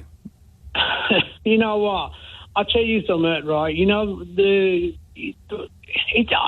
all of this is all ridiculous now, right? He loves his tummy being tickled, and that's what he did, Starmer, yesterday. Pulled out that little letter. Come on, Donny. Come to Daddy. Come on. And he come running to him. Yeah, what you got for me? Got this letter from the king, right? And like lots of people have said, the king has been embroiled in it via his government, right? And he hasn't got any power, the king. He has to do what the government says. Well, and not, I think now not really, but go on. Yeah, and it's about time now. The king needs to turn around and say, Donny, do one, son, because we don't need you, mate. And we don't. We don't need. Hang on. Do you want some?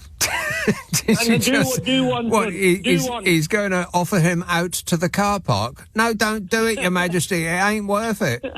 I don't know. The thing is, at the end of the day, right, Donald Trump thinks he's John Wayne, he's the biggest man in the world, and he isn't, I'm afraid, right? If you put Russia on one side, America on the other, and the rest of the world in the middle, the rest of the world is bigger than both of them put together. Right, well, that's true of almost everything that ails humankind. There's more of us than there are of them. It's just that we have to get organised, like the poster says. Yeah. All right, thanks a lot, Ranjit. We can bring down, I keep saying this, the biggest corporations on Earth within a week by just deciding not to spend our money with them. And you could say the same for a country. If, as one, the rest of the world stopped buying American, they'd get the message really quickly. All we have to do is just stop buying American. Buy something else. Be more Canadian. For instance, they're doing it. 0345 6060 973 LBC. On your radio, on Global Player, and Play LBC. leading Britain's conversation. This is LBC.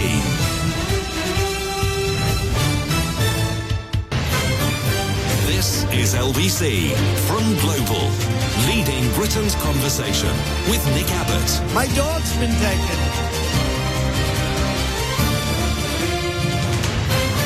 I would say he's incompetent, but I don't want to do that because that's not nice. Yes, be nice, Donny. Jack in Dagenham says, Trump and Vance set the Ukraine president up, hook, line and sinker. I think that's mixing your metaphors. Never mind. He says, bullies, out-and-out bullying. I absolutely hate the US at this moment, and I've cancelled our family holiday to Florida, which was booked over 2 years ago for this summer. As long as that thing is in office, I urge all to boycott anything USA. Well, yes. I ain't going to America. I mean, I don't really take holidays, but if I did, I would not go to America. Not now. Not with that guy there. I mean, it seems to have... America seems to have lost its mind. And I am not going to that country. And I am going to go to great lengths to not buy American. I did that just the other day. I got a new phone and a new mouse. Not a real one, a plastic one. And I could have bought it from a giant American online store. But I didn't. I just continued to look and look and look until I bought it from a British store that actually has a presence on the high street. And I would urge you to do the same. Gordon says, I feel sorry for Zelensky as a short man. I am 5'3", and I know what it's like to be in a meeting when you are 5 inches shorter than the next guy in the room. It makes you a bit paranoid, says Gordon. Yeah, that's what Napoleon said. Yeah, paranoid. Mm-hmm. Text from Connor in Brighton says, did Vance's attack on Zelensky seem rehearsed to you? Yes. Why was this conversation even happening in front of the press? Well, it wasn't happening in front of the press. It was happening in front of his cult fans in America. Donnie wanted to look strong and tough while dealing with an actual guy that is conducting a war right now, by which method he would look stronger and tougher. I mean, if he had a fight with Skier, if he had a fight with our bespectacled Prime Minister, then that wouldn't make Donald Trump look very tough, would it? I mean, beating up a librarian isn't the thing that a tough guy would do in order to impress. But beating up a guy who's actually conducting a war, very strong and with great strength. That's what that was about. It says, when you think that everything is falling apart, we can breathe a sigh of relief that in America we still have Elon Musk to pin our hopes on. Yeah, that's right. Manchester. Hello, Steve. How you doing, mate? You all right? Yes, good, thanks. Talking about mice, by the way, I was asleep one day in bed, well, at night, sort of thing. I heard this scraping. I kind of put my lamp on by the side of my bed and looked up, and there was a mouse on top of my curtain rail. Oh. Right? This is truth, right? Anyway, the guy downstairs had snakes.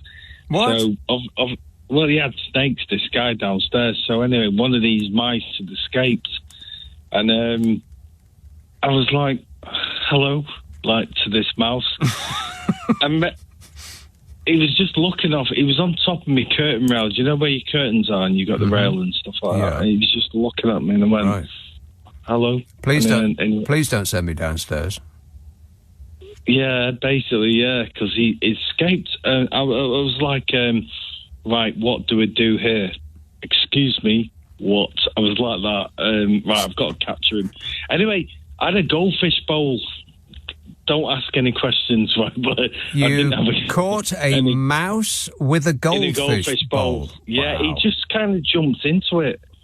And my mate upstairs, who, by the way, is Rastafarian, I went, look what I've just, like, found. And the little mouse was in the goldfish bowl. No, here we go. Do you know in Manchester, we have these recycling bins, these little boxes where you put all your food waste in? Yeah. All right. So I thought, I can't keep the mouse in the goldfish bowl, obviously. So I'm going to put it in the... in the food recycling bin? Food waste recycling bin, yeah. Little bastard, am I allowed to say that? Ate through it, jumps out... and, like, was running around me flat for about 3 weeks. And well, you tried to put it in the food recycling bin. I'm not surprised. Well, no, not really. I mean, it was like, I was feeding him, I was giving him cheese and everything, right? But he basically ate through the plastic. Yeah. Oh, my God. Plastic. I was like, yes, yeah, lovely. Like, he ate through the... I was going to phone you up about Donald Trump and J.D. Vance tonight. And then I'm talking about mice. Yeah, we got sidelined by mice. Yeah. So anyway, he ate through the plastic recycling bin. Now, he got when out. You say... Okay, so he ate through the bin, not just the plastic... He chewed through it. Right, No, he chewed through it, mate. Not the plastic bag... The actual bin. Actual, like, wow, really hard plastic. Anyway, he ate through it, got out. So anyway, it gets worse, this, Nick, I tell you. That mouse is like some sort of Terminator robot. Well, they've got big teeth, haven't they? Well, I didn't know they had that. Their teeth are that big.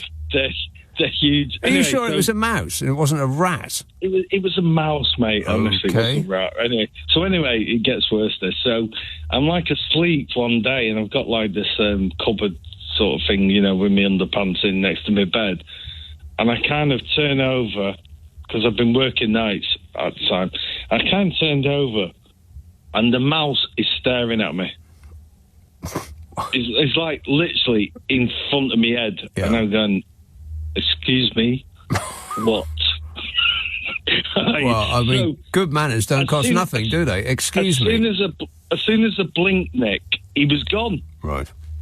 He was off. Anyway, I kind of thought, well, I'm gonna have to let him go here. So what I did was I had a balcony door. So I thought he was inside my couch, mate. I could hear him scurrying about. Oh. He wasn't like annoying me or anything like that. But I could even go. It would annoy me. I'm annoyed just thinking about it. So you put him out in the balcony. I'm just going to leave my balcony door open, and then he's free to go. Good. So anyway, can we talk about Donald Trump anyway? No, I'm afraid we've completely run out of time. Have we? That's outrageous. How high up are you? Well, no, I'm on the ground floor now. Oh, right, okay, so that's okay. Well, I was on the second floor anyway. So listen, he got out. He probably got ate by a rat. Well, I don't know. Do rats eat mice? They probably eat anything as long as it stands still long enough. About 4 weeks, Mick. Right. It kind of they call you Mick there, didn't they? Mick. Flashback. It went on for about 4 weeks. He was in my couch. I could hear him scurrying about, and I didn't kind of mind that. Do you know what I mean? But I was like thinking I've got to get rid of him, so I just left the balcony door open one night, and he legged scarpered. Yeah. If only he had been there on the stair, you could have written a song about him. Should we talk about bionic arms and how bad the last Mad Max film was? Because I normally give you grief about that. No, it wouldn't be me if I didn't give you grief about the bionic arm. Okay. Are you okay anyway, Nicholas? Thank you for talking to me. Okay, thank you for talking at me. And I appreciate the opportunity to listen. Appreciate it. Thank you. This text says, when you think everything is falling... No, read that. This says, the Vin Diesel movies are called The Fast and the Furious. That's right. The film that we're watching at the moment is called The Fat and the Delirious. And this text says, Zelensky is always the sexiest man in the room, and men like Trump and Vance and Putin can't stand it. Yeah, Zelensky is too sexy for his suit. Terry in Warwick says, hello, Nick. Regarding Trump and co., it used to be that ships were made of wood and men were made out of steel. Now it's the other way around. Yeah, I suppose it is. Yeah, apart from the wood part. Woolwich. Hello, Richard. Richard? Too late. Let's have Hackney. Hello, John. Hello, Nick. Yes, John. Thank you. Yeah, I just think today that Zelensky, he got a bit of payback. Payback? Because, I mean, what would he expect? He went over last October campaigning against and for Biden, campaigning for Biden. Mm. I understand that, the loyalty aspect, you know, the supply of weapons over these past 3 years of war. But, he got some payback today. And he should have remained neutral. Everybody keeps going on about foreigners interfering in other countries' politics. Yeah. You know? Yeah. And what he should have remained neutral on that part. So I think he got some payback today. And I actually think he's been living in a bit of a bubble this past year. They are not going to win this war, Ukraine. They just have not got the manpower. So, but the main point is, you know, America, Russia, two nuclear superpowers. Now, they should be getting together. Ukraine, I do believe, is going to be a sacrificial pawn, but it shouldn't have been so flirtatious in these years it's had its independence. Going over to the West when, you know, it should realise that Russia is the motherland. It's like brother fighting brother right now, still. And so, if Russia and America can come together, you know, we need the world superpowers to come together. Then we can deal with what is really important, you know. Like what? For humanity. and we need to get our skittles in a row. The main thing is climate change, and we all need to. All nations need to work together for this. Hang on, back up. We need to work together for what? For this, for a global joining to tackle climate change. Oh, climate change. Well, Donald Trump's not remotely interested in climate change. He thinks that it's a plot by China to make him use less hairspray. The thing is, we need energy. Humanity needs energy right now. We need it. And we need to work together to make something new. We need to nations work together. But we can't do this until we deal with the lesser problems. The lesser problems, of course, are the backwards belief of Islamic extremism. Oh, I knew that. I knew that something was coming. If you just wait long enough, there it is. Okay. 0345 6060 973. This text says, thank you, 4 exclamation marks. We need to separate Trump from the US. He's a moron with the title. Can't wait for a civil war to break out over there, and I'm getting out to the bush. What does that mean? Is this from Australia? He says, if it's gone, be dog eat dog, I'd at least like the courtesy of having the chance to being one of the dogs and not being implemented by a coward, a facade, a war hero, a war criminal, and a civil criminal. Zelensky, if I had no family, I'd be by your side making Putin eat his words. Well, some of that made sense. I got the thank you part and the making Putin eat his words. It's the bit in the middle what concerns me. Nick Abbott on LBC. Call 0345 6060 973. I'm president. I want to protect the women of our country. I'm going to do it whether the women like it or not. Yeah, whether you like it or not. Warning, warning. Yeah, nothing to be concerned about there. Beer in Hampshire says, Nick, just heard the news that Starmer has spoken to Trump after his disgraceful treatment of Zelensky, but he didn't call him out in his behaviour. Trump is an idiot, no better than Putin, rootin' tootin'. Well, of course he isn't going to call him out in his behaviour. He's trying to play nice. We're dealing with a baby who's playing with a gun. You have to be nice. No sudden moves. Don't yell at it, for crying out loud. Lawrence says, I haven't watched Trump and Vance abusing Zelensky because it would sadden and aggravate me. However, I have heard and read about it. All I will say is that Zelensky is a brave war hero and Trump is a thin-skinned, abusive criminal.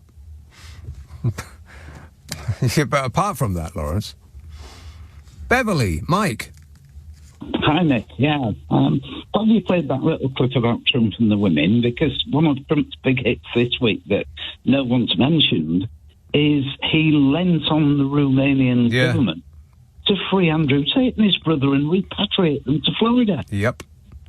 I mean, talk about interfering in the business of other countries, which, that last caller was part of the things that he was hyperventilating about. And that seems to be, the same with the Faragists. Oh, we don't like people interfering, with the doings of other countries. But they're absolutely fine with Donald Trump interfering with the business of other countries. In fact, they positively love the idea of it. Yeah, I mean, it's just bizarre. That one's gone under the radar. But what does he want people like that back in his country for? I mean, I don't know. I mean, the Proud Boys and the Earth Keepers or whatever all love it. But, I mean... Well, I don't know. I mean, Donald Trump, he surrounds himself with people who have had allegations of sexual misconduct levelled against them. They seem to be his people.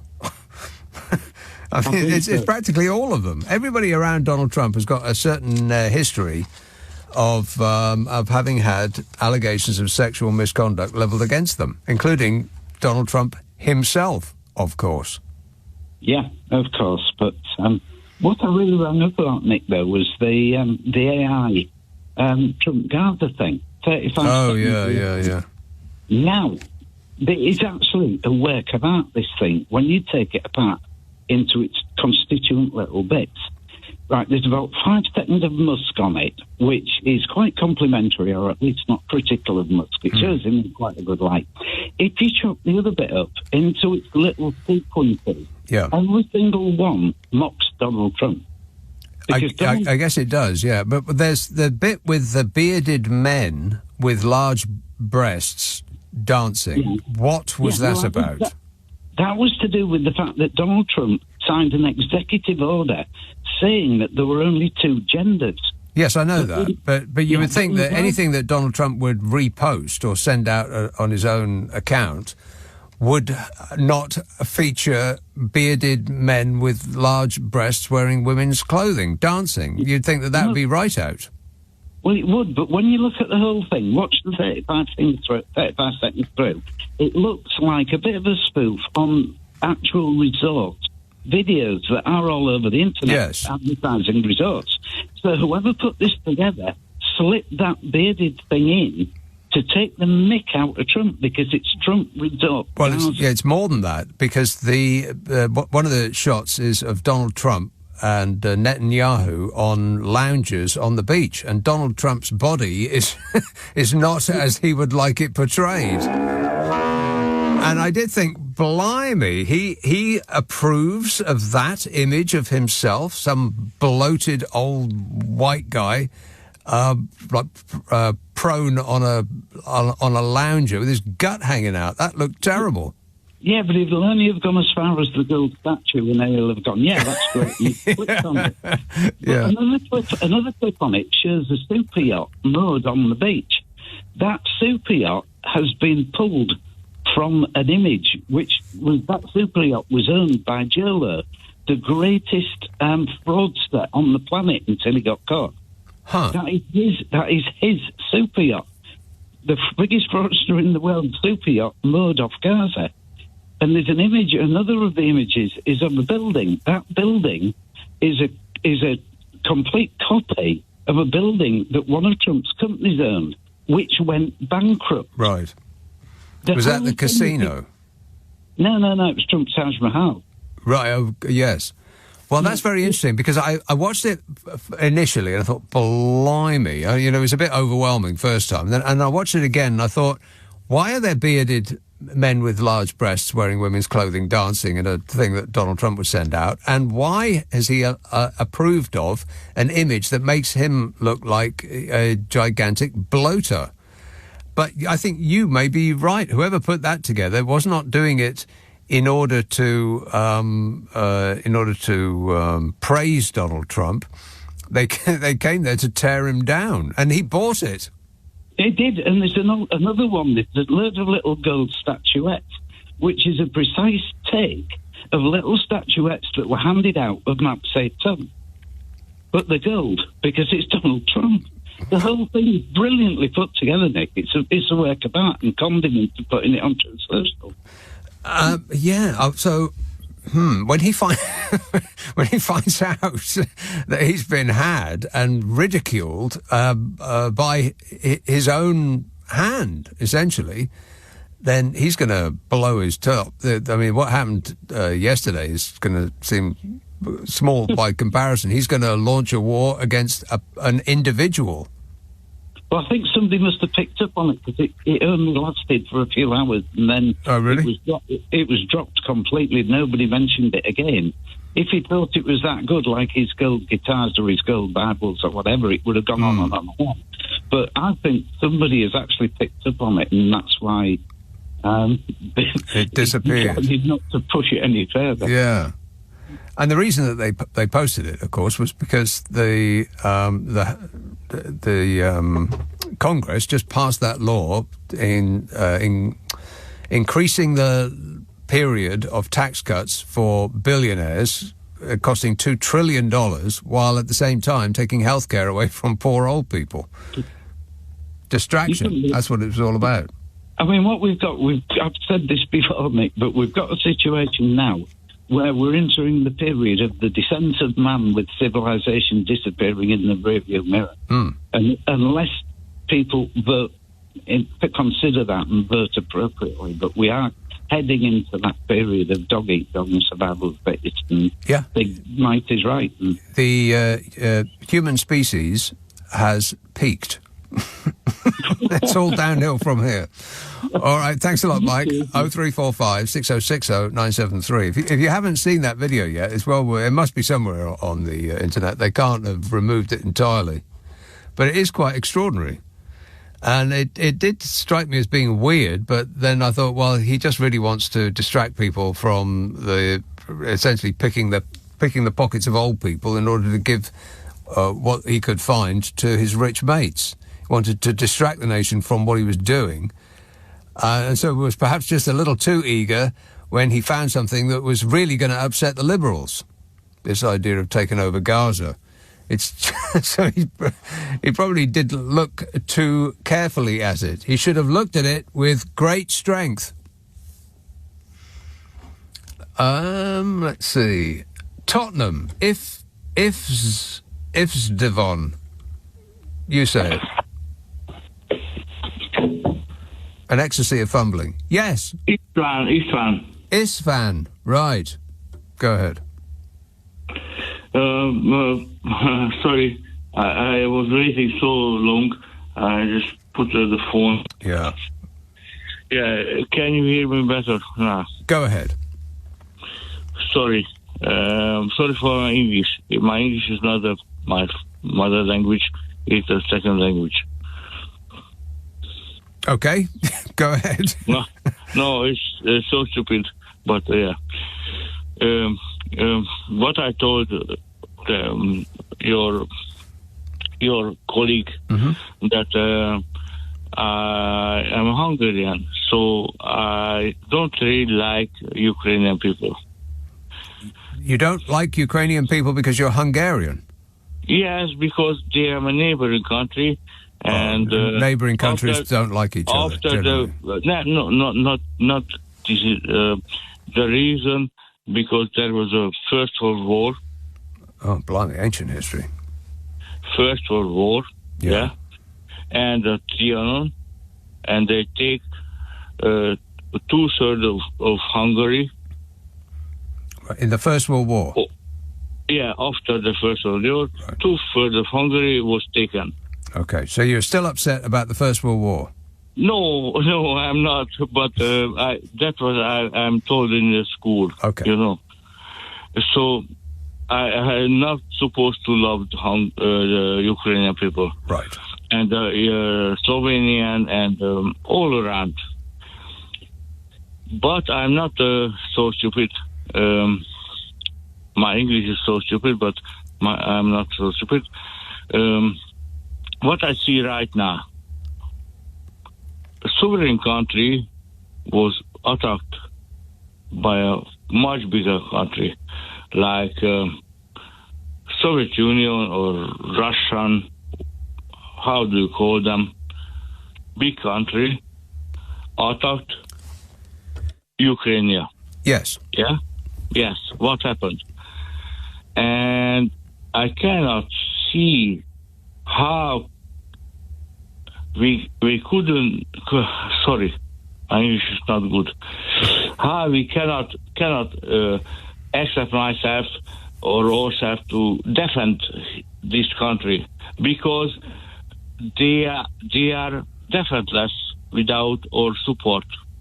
Right, defenseless without our support. It's a little country with a lot of minerals. It's a very big country, but it's yes, compared to Russia, it's compared to Russia, it's a small country. Yeah, and they have a lot of minerals, how would they call it? Lot of lithium and a lot of you know what I mean. And a lot of very fertile land as well.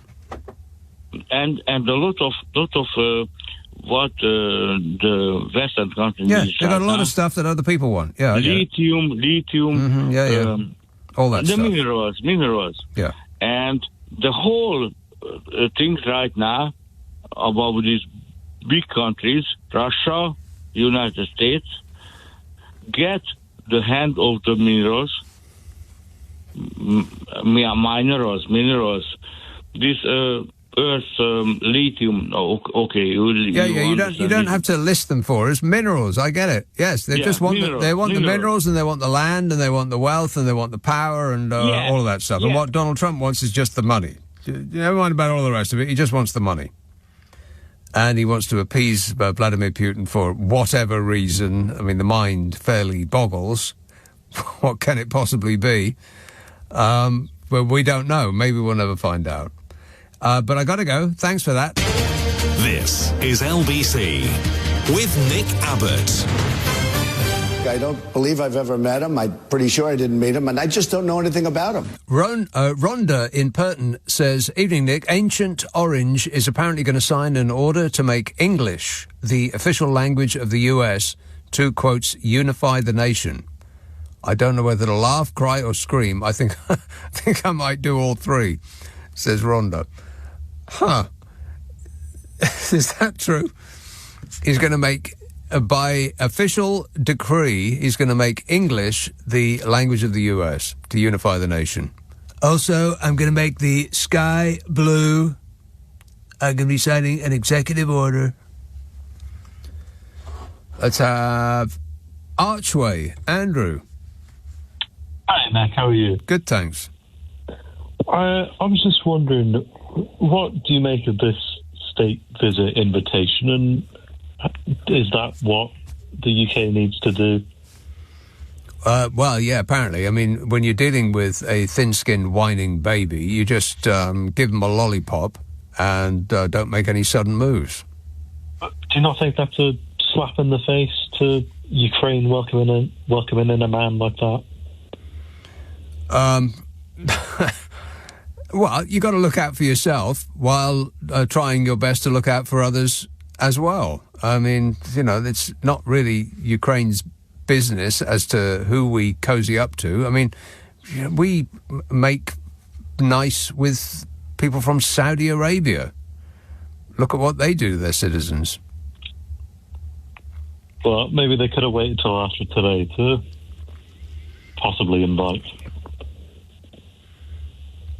Right. Well, they invited him at the time, didn't they? Didn't Skier say, come over and you can visit Chaz?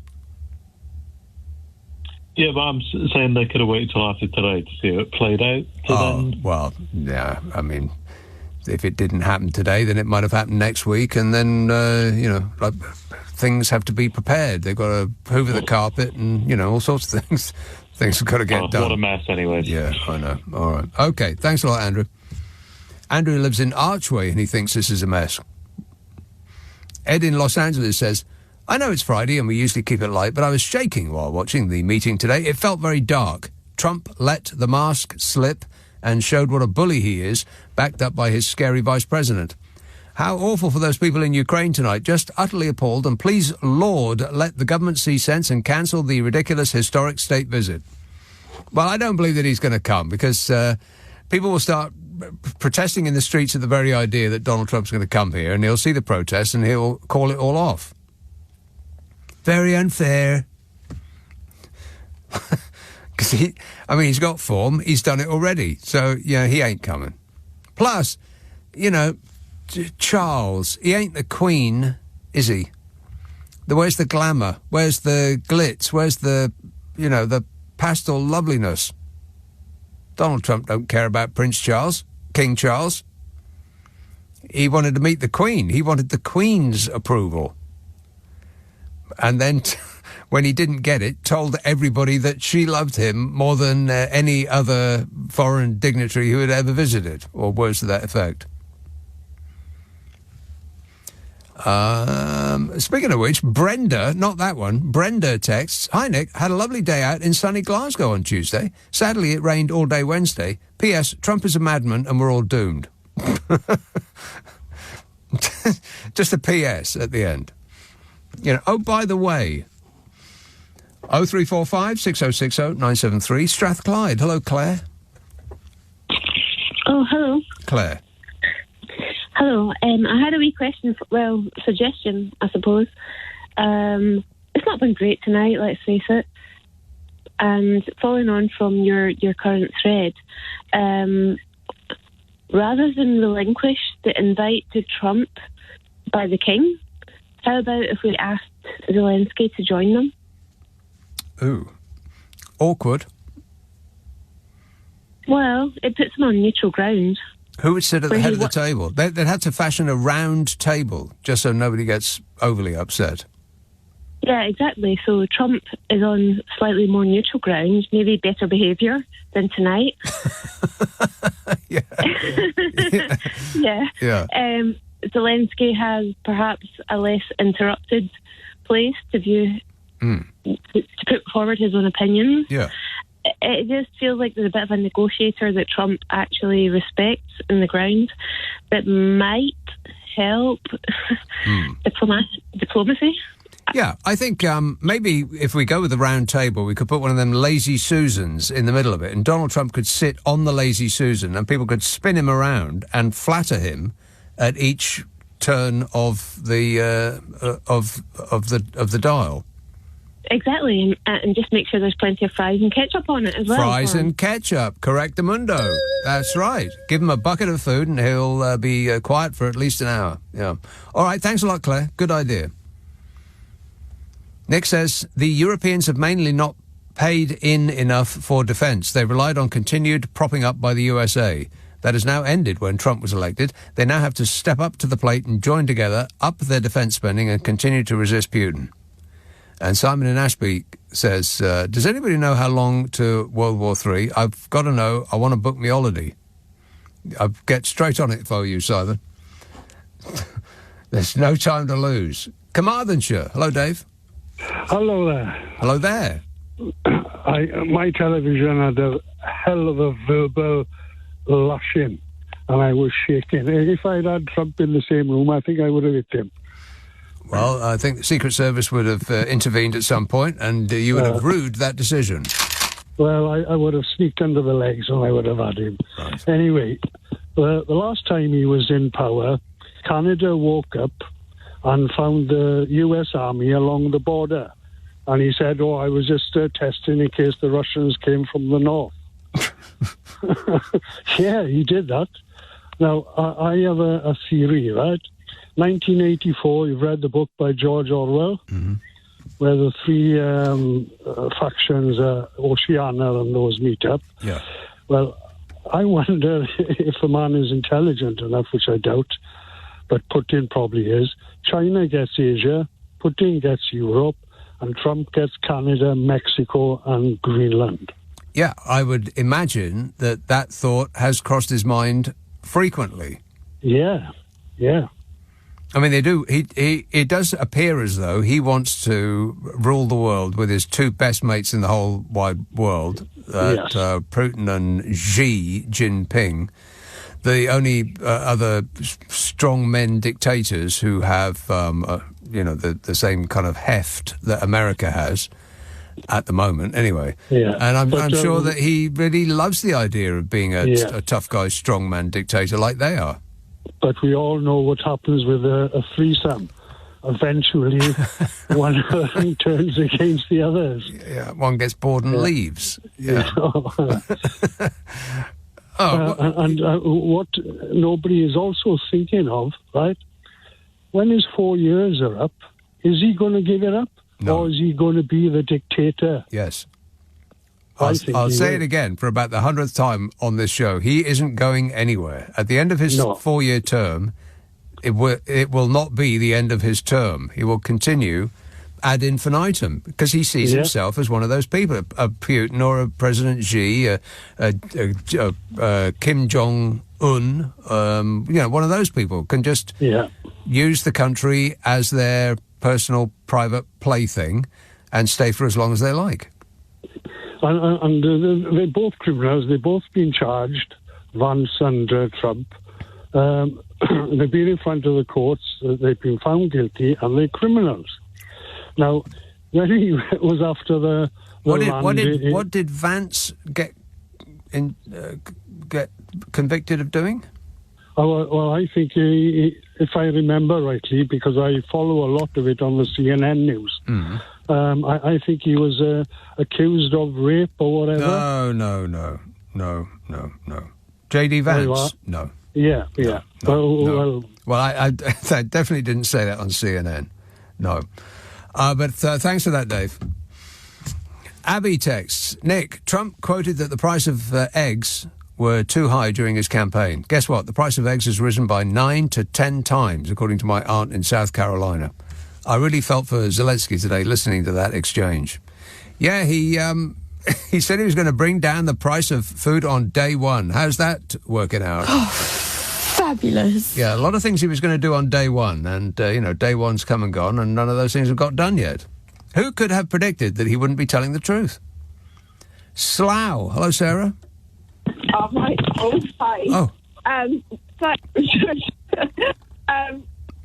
You know what? Hey, funny. Sarah, please speak Hello. directly into the phone. Hi. Go ahead. Sorry. So I've been asleep this evening, so I'm learning to LBC what he's been spouting off about. But I'd like to let you know I'm very happy to start my evening listening to about a survivor mouse that was able to bite their way through. Yeah. And so the thing is, I'd like to reflect the mouse's position as to like all the underdogs in this David and Goliath situation.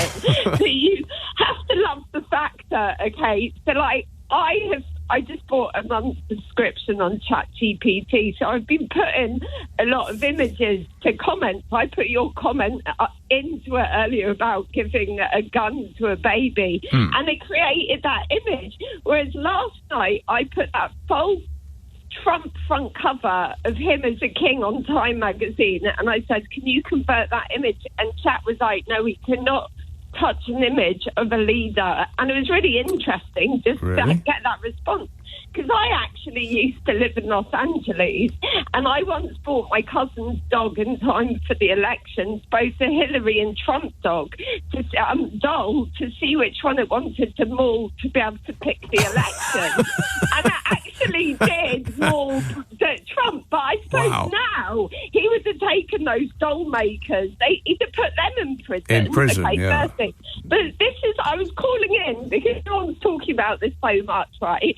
But basically, I see patterns, and the whole factor that he paid for Andrew Tate to go to Florida, and my mum told me that Russell Brand moved to Florida, and I'd met Brand many a time, and you just think, you know what? It's like it all sniffs so dodgily about all their reputations, and the factor that like Russell Brand's got a drug background. How did he get past getting a green card when you're a known heroin addict? Do you know what I mean? Well, that is an interesting point. Yeah, I mean, they're going on about Hazard and Sparkles. He once smoked marijuana when he was a kid, big deal, and they're talking about throwing him out of the US. And I do believe that Russell Brand is on record as having taken quite a wide variety of drugs. Yeah, but he's obviously Jesus now, but also, like, the thing that I do love since as well, because listening to James O'Brien breaking down the AI video, and then I watched it after his descriptor, and then I'm just, like, watching the guy with the beard in the bikini, and then you compare that to all of Trump's LGBTQ attacks, right? So you have to think they kind of, whoever was behind that, it was a real meta film, but it was the illusion. They went in with the aesthetic of the gold, and I've visited Trump Towers and stuff, right? It's an obvious aesthetic to put into Chat, right?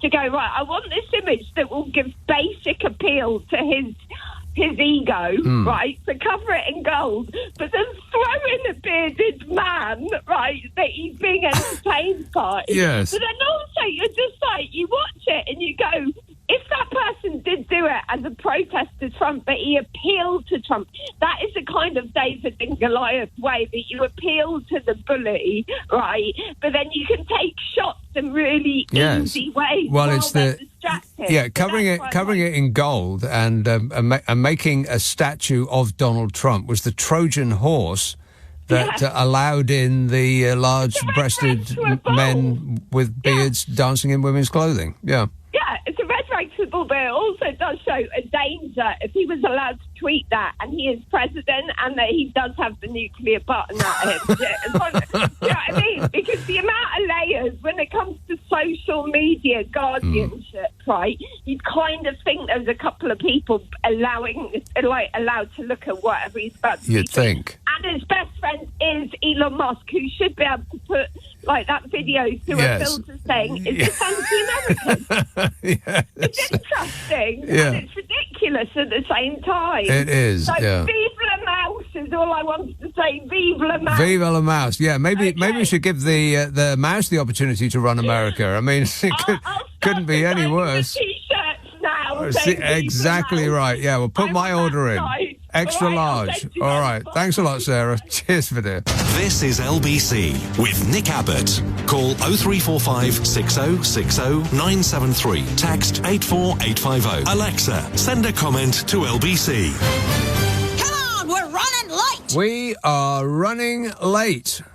Messages. This says, Nick, what was with the question about Zelensky not wearing a suit in the White House? Have they missed Musk's clothing choices? And similarly, Dave in Yorkshire says, the question of do you own a suit was just ridiculous when you see Darth Musk walking around like a Doom Lord, Darth Musk. Yeah, well, he's got more money than anybody else, so, he gets a pass. He gets to do anything he wants.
Bob in South Wales says, hi, Nick, seeing Donald Trump and his partner in grime, Shady Vance. I'm annoyed with myself for not having thought of that. Shady Vance. Having seen them at the White House setup, it shows everything I believe that they are. Despicable, dishonest and dictatorial. If King Chuck and the Prime Minister have any intestinal fortitude, they'll cancel King Conman's visit.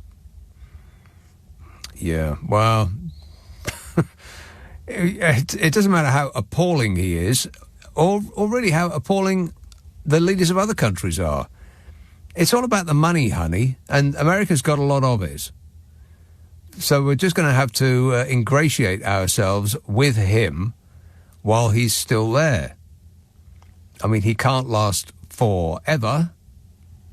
At some point, God will bring him back into the fold. You'd think. Unless he's made a deal with you-know-who, in which case all bets are off. Southfields, hello, Alexander. Hello. Yes. Okay, so I would like to speak to you. First of all, I introduce myself. I'm half Ukrainian, half Russian. My dad is Ukrainian, my mother Russian. And I would like to point out it's a million family like this along the 1,000 miles border between Russia and Ukraine. Secondly, 2 days ago, former Ukrainian President Poroshenko revealed the fact that it was sent conscription letter 4 times for Zelensky to join army, and he avoided. When he campaigned to become president of Ukraine, he promised no one Ukrainian life can be, killed. And he broke his promises. He broke his promises at all, and he promised that no Ukrainian life would be lost. Lost no one Ukrainian, and because it's a madness. It's a madness to continue to fight with Russia. It's absolute madness. Right. So what would you? Hang on. Yeah. What would you recommend he do? Yes, because Minsk agreement, it was just 5% of Ukrainian territory. Okay, It must be, all right. It's very difficult to understand when you're shouting. What do you recommend he do? No, because it was his fault, totally his fault. Yeah, okay, all right. What do you recommend he do? A lot of people hate him because Okay, all right. I'll ask one more time. What do you recommend he does? 7 days. Okay, you're not listening to me. So I'll repay the compliment and not listen to you. Plus, I think you're driving. Put your hands on the wheel and get the phone out of your ear and keep your beady eyes on the road ahead. This text says, like the song by whoever it was by. Keep your hands on the wheel. Sing. This says, we can all laugh at the Orange Fall, but taking a step back, it was perhaps one of the saddest things I have ever seen. Bad day. Dave in Yorkshire says, no, that's the suit thing. Dave in Poole says, when Europe are at war with Russia while supporting Ukraine, Trump is sitting cuddling up with Putin. Are we really going to have King Charles host a state visit for the vile man baby? The vile man baby ain't going to come because there'll be so many protests in the street that he's just not, he just will not subject himself to that. He only wants to go where he will be flattered. So that's the Oval Office and not the bedroom, Melania? I don't care. She just doesn't. San Francisco. Hello, Mike. Hello there, Nick. I've had it up to here. Hello. I've had it up to here. Where? With the royal family. Not yours, ours. Yes? Yes, ours. Well, Trump posted something, I don't know, it looked like a cover of Time magazine where he had a crown on his head. Yes. Like a king. You may have seen that. Yes, and the things that he puts out like that, they can be read on the one hand as a joke, but on the other hand, it's not really a joke. No, it isn't. And, it should take a cue from what happened the last time the United States, as it was, had to deal with the king. It didn't work out so well for the king now, did it? Well, eventually, things don't tend to work out well for dictators either. And I think that's what Donald Trump is already. I mean, I think the rest of the world has to accept the fact that that's what we're looking at now, that America has changed sides. Trump is with Putin now, which means that America is with Russia. And we've all just got to deal with that. And Trump is also not going anywhere. At the end of the 4 years, he is not going to go anywhere. Well, he could go for a third term if, I don't know if the voters will let him, but the issue is at his age, is God going to let him? Well, yeah, at his age, with his diet and his exercise regimen, which is non-existent, it's surprising that he is as sprightly as he is, don't you think? That smacks of a deal with the devil to me. Absolutely. All right. Try to stay out of the bright lights, Mike. Walk around in the shadows, if at all possible. You're on a list. Thanks a lot, mate. 0345 6060 973. Lou in Suffolk says, I saw the dreadful scene on TV without any warning. I walked into the room. I was so shocked watching the playground bullies kicking the small kid mercilessly. I felt sick and shocked. I still do. Chris in Oxford says, I wonder if Trump is secretly jealous of Zelensky. Zelensky is very intelligent, gets standing ovations wherever he appears around the world, while Trump only gets standing ovations from those with low IQ. Low IQ individuals. I love the poorly educated. Yep, they're his cult fans. Cult fans. Cult fans. Cult fans. Cult fans. Cult fans. Cult fans. Cult fans. Cult fans, cult fans, cult fans, cult fans, cult fans, cult fans, cult fans.